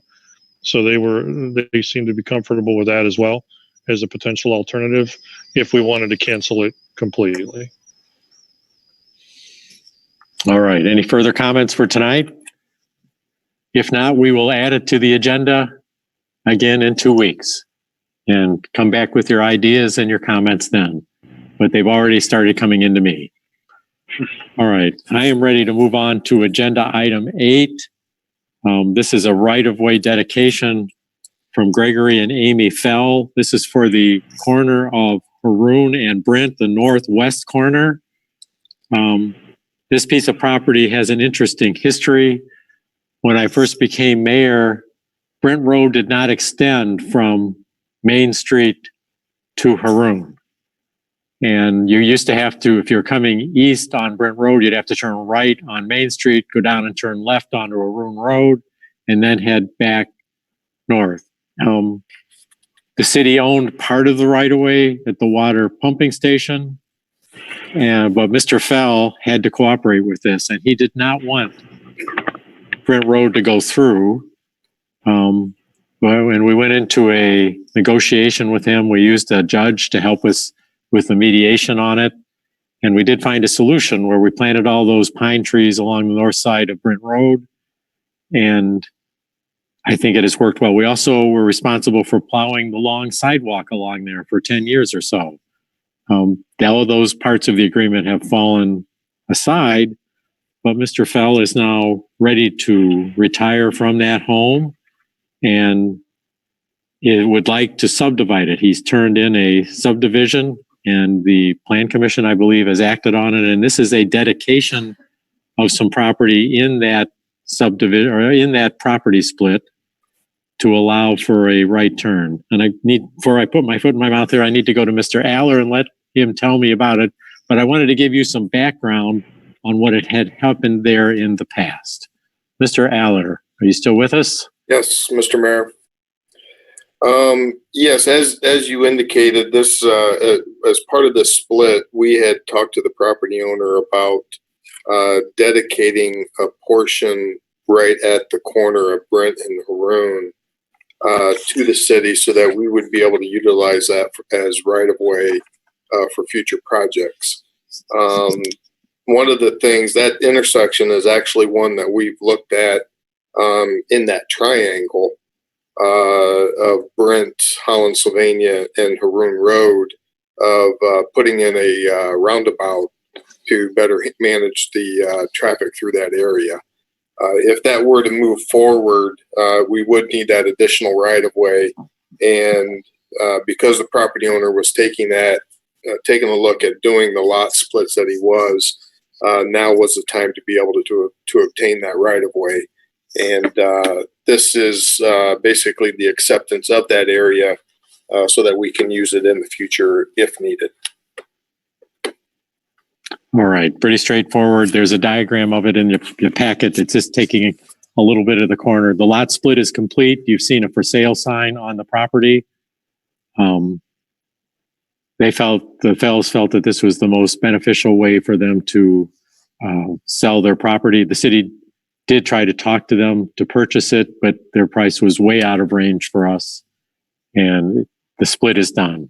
So we recommend approval of ordinance 2020 to accept the right-of-way deed from them. Mr. Fry. Thank you, Mr. Mayor. I'd like to introduce ordinance number 2020.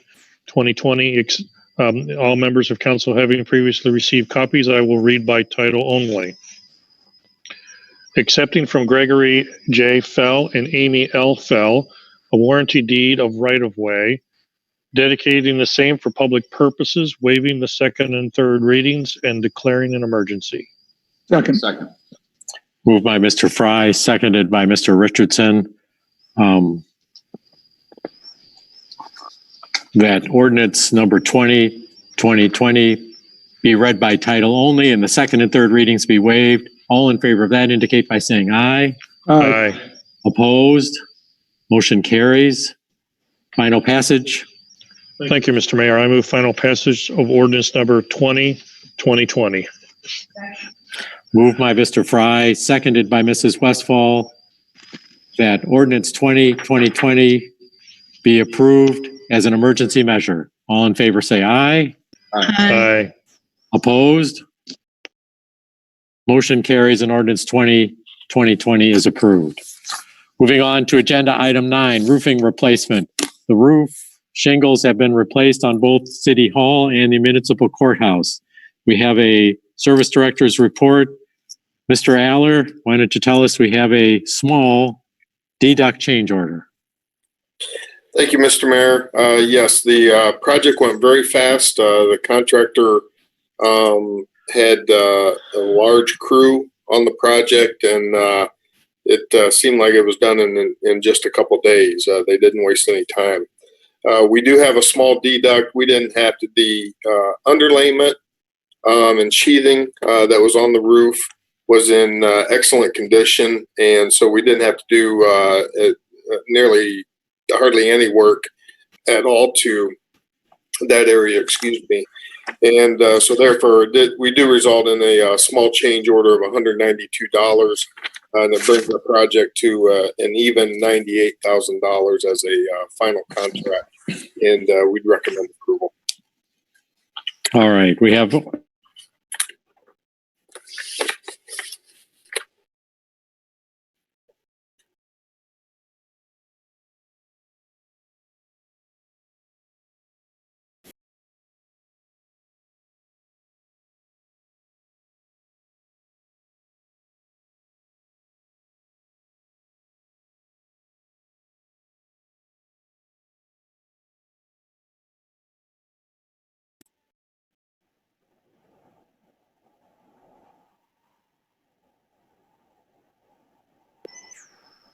Jack, I'm in trouble. okay.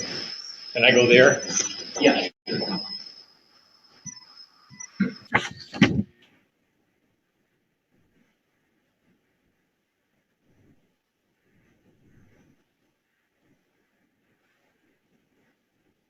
All right, Joy, is the microphone on? Okay, I can't hear anybody else.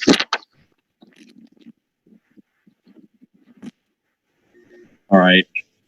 Ms. Dow, would you like to read the ordinance, or did you already? No, I couldn't hear anything that was happening. I would be happy to read the ordinance. Thank you. All right. Thank you, Mr. Mayor. I'd like to introduce ordinance number 21-2020. All members of council having received copies in advance, I will read by title only. Authorizing the mayor and director of finance to approve change order number 1 final to the city's agreement with Overhead Roofing and Sheet Metal Incorporated for the administration building and Sylvania Municipal Court roof replacement project, which reflects the actual work performed on this project, decreasing the contract amount by $192, waiving the second and third reading, and declaring an emergency. It was moved by Ms. Stowe, seconded by Mrs. Westfall, that ordinance number 21, 2020 be read by title only and the second and third readings be waived. All in favor of that indicate by saying aye. Aye. Opposed? Motion carries. Final passage. All right. I move final passage of ordinance number 21, 2020. Second. Moved by Ms. Stowe, seconded, I believe, by Mr. McCann. For final passage of ordinance 21, 2020 as an emergency measure. All in favor say aye. Aye. Opposed? Motion carries and ordinance 21, 2020 is approved. Moving on to agenda item 10.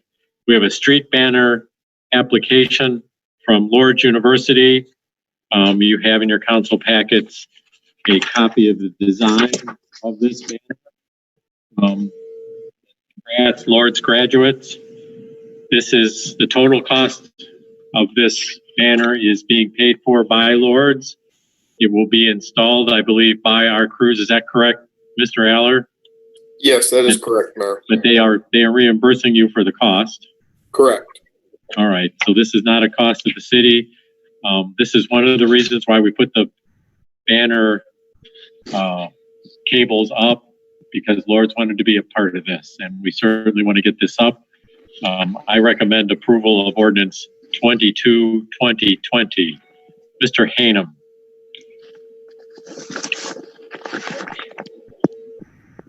Thank you, Mr. Mayor. Let me shuffling paper.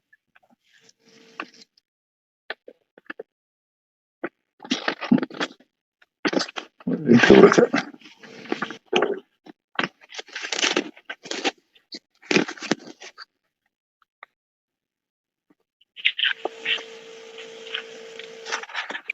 Okay, here it is. Thank you all. Mr. Mayor, I move adoption of ordinance number 22-2020. All members of council having previously received copies, I will read by title only, approving the banner application of Lord's University, authorizing the zoning administrator to indicate such approval on behalf of the city of Sylvania, waiving the second and third readings and declaring an emergency.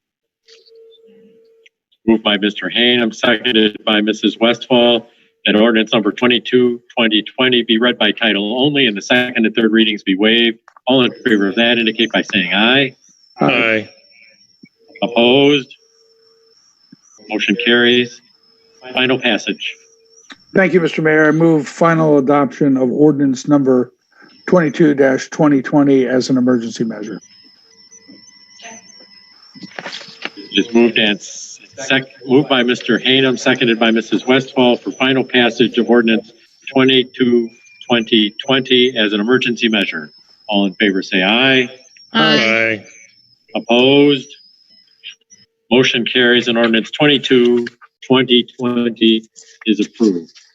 Turning to the second page of our agenda, we are up to agenda item number 11.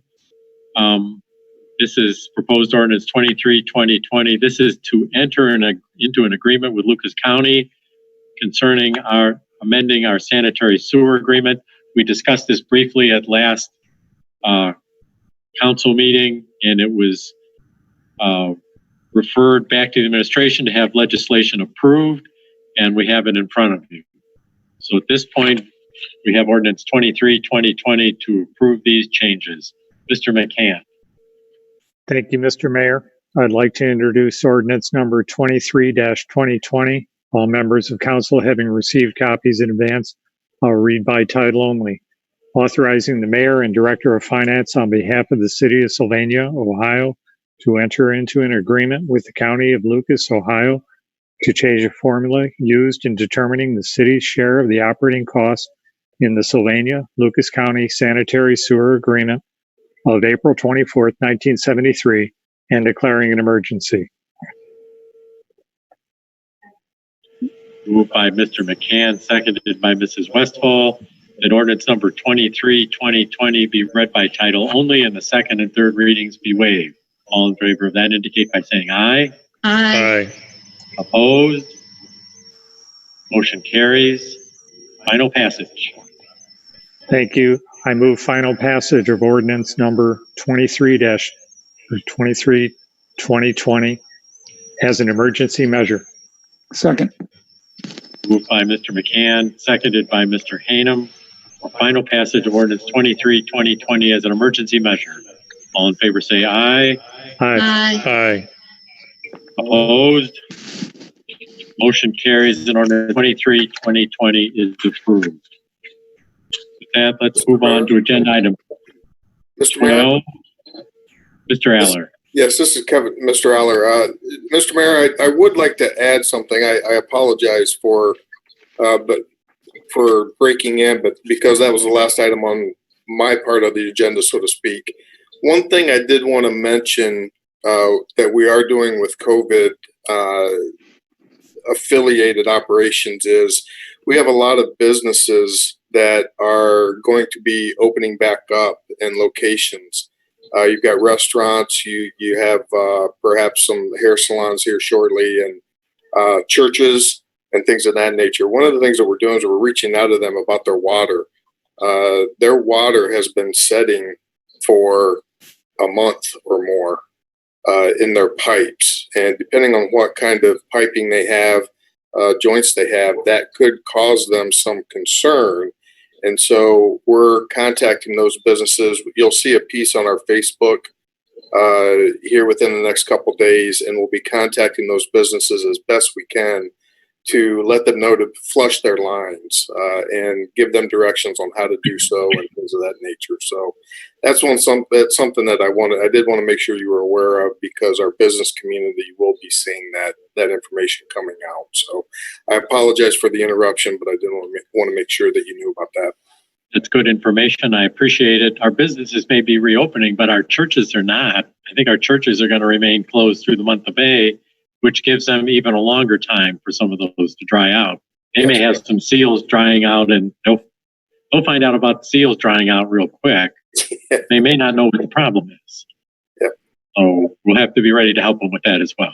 Yes. All right. Any further questions about this agenda item or comments? Kevin, I believe you told me this one still needs to go back to the county commissioners for their approval as well, but we've received no questions or problems. That's correct. Yeah, it'll go on to the county commissioners for their agenda and approval, and we're not anticipating any concern with that. So very good. Thank you. All right, moving on to council agenda item 12, which is committee reports.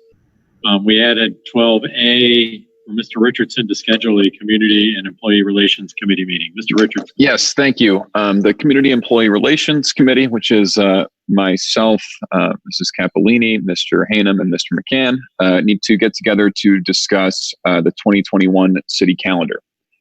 We've received, written proposals that we need to go through and then decide if we want to have anybody come in and talk to them in person.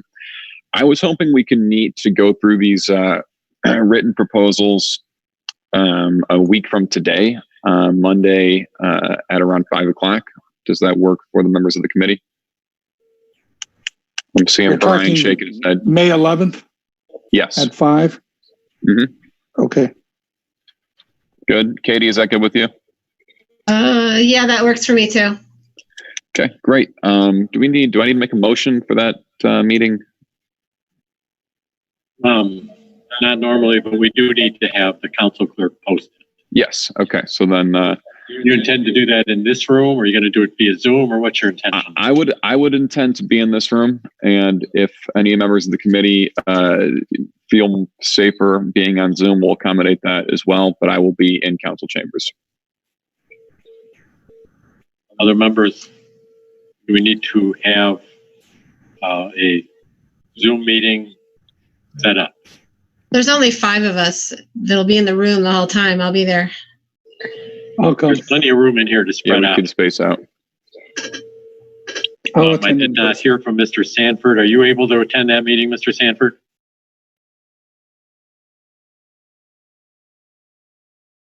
Yes, I'll be there in the 10. Okay, thank you. Great. Very good. We'll have the clerk post that.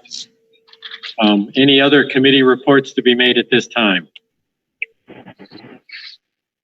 Hearing none, any committee referrals? All right, moving on to agenda item 14. I added by Mrs. Westfall, report of the public hearing, or I added this tonight, but for Mrs. Westfall to give a public report of the public hearing held this evening concerning the JET. Thank you, Mr. Mayor. Yes, we did hold a public hearing this evening, Monday, May 4th, 2020 at 7 p.m. And this was focused on resolution number 11, 2020. It was a discussion of the Joint Economic Development District with Sylvania Township, focused on the Oakleaf Village area. There was no one in attendance other than Joe Vercanis. He came from the township. He did not want to comment in favor or in opposition. He just had a question about how this impacted the annexation processes that are currently underway. And there is no direct impact related, and that was explained in more detail by Mrs. Brining and Mr. Sanford. We did determine that legislation would be advanced to City Council, and I did make a misstatement saying it would be advanced this evening. In fact, it needs to be passed by the township as well, and so it'll be advanced to the May 18th City Council meeting. So with that, we did have Mr. Hana made a motion to advance legislation, and Mr. Fry, I believe, seconded that motion. And so City Council would like to have that legislation advanced. However, that will be at the May 18th meeting rather than tonight. That's what will that legislation involve?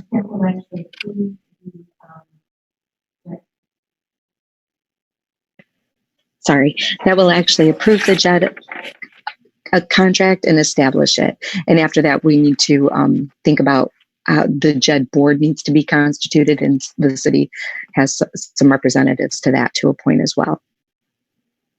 Very good. We should wait and see how the Township hearing goes now. Mm-hmm.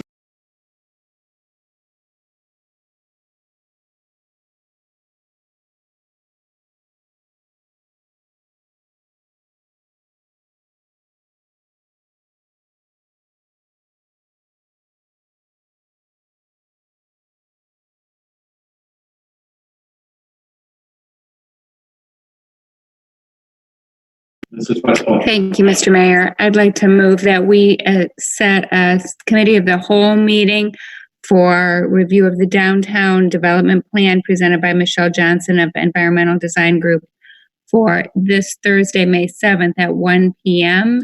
via Zoom. And that was a motion. Second. Been moved and seconded to set a committee of the whole meeting for 3 days from now, Thursday, May 7th at 1 p.m. for a Zoom meeting to discuss the downtown development report. All in favor say aye. Aye. Opposed? Motion carries, and we will set that meeting and post it as well. Thank you. Is there any further business to be come in front of City Council this evening? I just am thinking about the committee of the whole for TARDA. So the TARDA meetings in the past have been really well attended. In the notice, should we ask that people wear masks?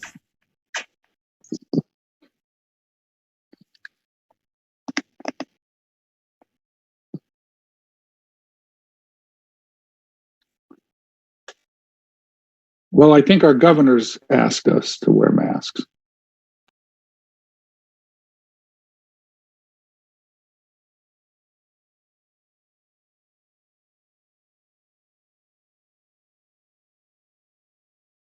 I wouldn't be opposed to adding a reminder that the governor and Director Acton have suggested that the wearing of masks in public meetings of this sort.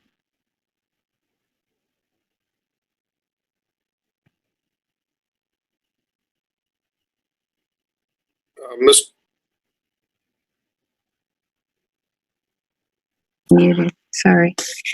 So I think as long as we've noticed it, we've been a responsible member of council, letting people know that it's happening. If they would like to come in, they certainly are welcome to do that. I agree with the mayor that this is not as controversial as it was at one point under the new leadership. And so, of course, we welcome the input, but I think we've got a responsibility to move forward. The city council envision just posting the meeting or advertising the meeting? Tell me how we've advertised it in the past, Mr. Mayor. Do you know? I don't. think more than just posting it, we let the public know we were going to be discussing it. By putting a sign up or something out here? I think we put it in the press so people knew it was going to happen. And it was in the paper. That's why we had more people come. But Mr. Hayham asked for public comment. So I need direction. Do we ask to put it in the Blade? Or do we just post it on the wall? Just a point of clarification. It's my understanding, Mr. Aller, correct me if I'm wrong, that the governor's order still is no groups above 10 in any space. Yes, that's correct. I was kind of waiting for my chance to enter in here. Fair enough. Right, and that's we are still required to keep no more than 10 people within a gathering. So that would still be effective. People could have comment via Zoom, though, couldn't they? Yes, our IT director now. I'm going to ask him a question. Unlike tonight, where we had a single Zoom meeting for both a public hearing and a council meeting, and we set up two Zoom meetings, one which is an open Zoom meeting for the committee as a whole, so the public can join us, and then adjourn that meeting and have a separate Zoom meeting for our city council to be held much like this. We can. Like we group to put some kind of security in place. If we open it up, then anybody in the world can join. Mr. Silvernail doesn't have his microphone on, so you probably couldn't hear his answer, but he just said yes, that we could do that. Would that be your preference, Mr. Hayham? Yeah, I couldn't hear what Chuck had to say, but I know Zoom has some very interesting capabilities on the webinar mode that allows an administrator to control who can speak in a meeting. Obviously, if we're going to do this by Zoom, we're going to need to have control over those who speak. We're going to want to know who is speaking and have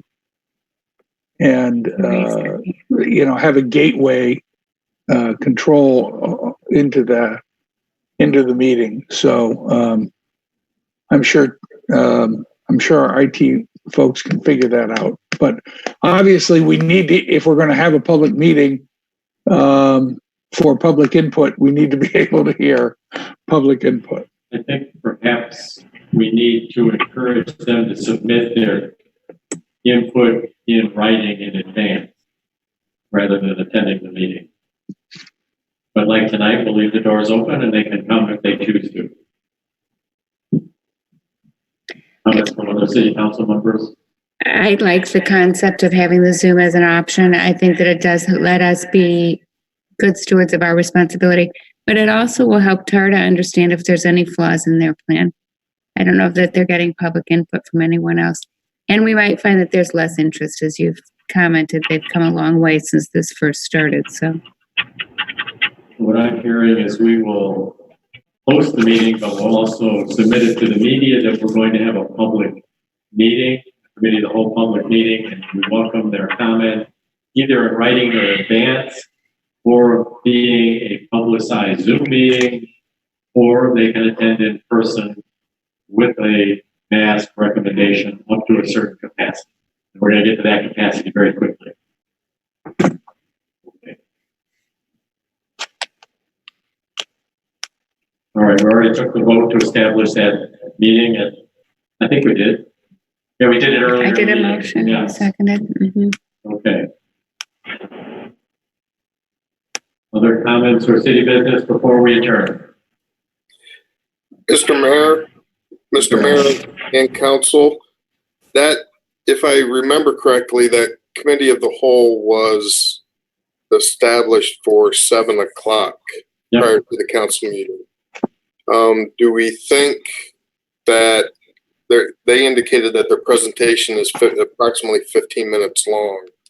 Do we think that that is sufficient time if we have public comments and or questions? Why don't we leave the time at 7 o'clock, and if it runs over, we'll just start our council meeting later. Okay. Is there any further business to be held? If not, is there a motion to adjourn? So moved. Second. Moved by Mrs. Westfall, seconded by Mr. Richardson. All in favor of adjourning indicate by saying aye. Aye.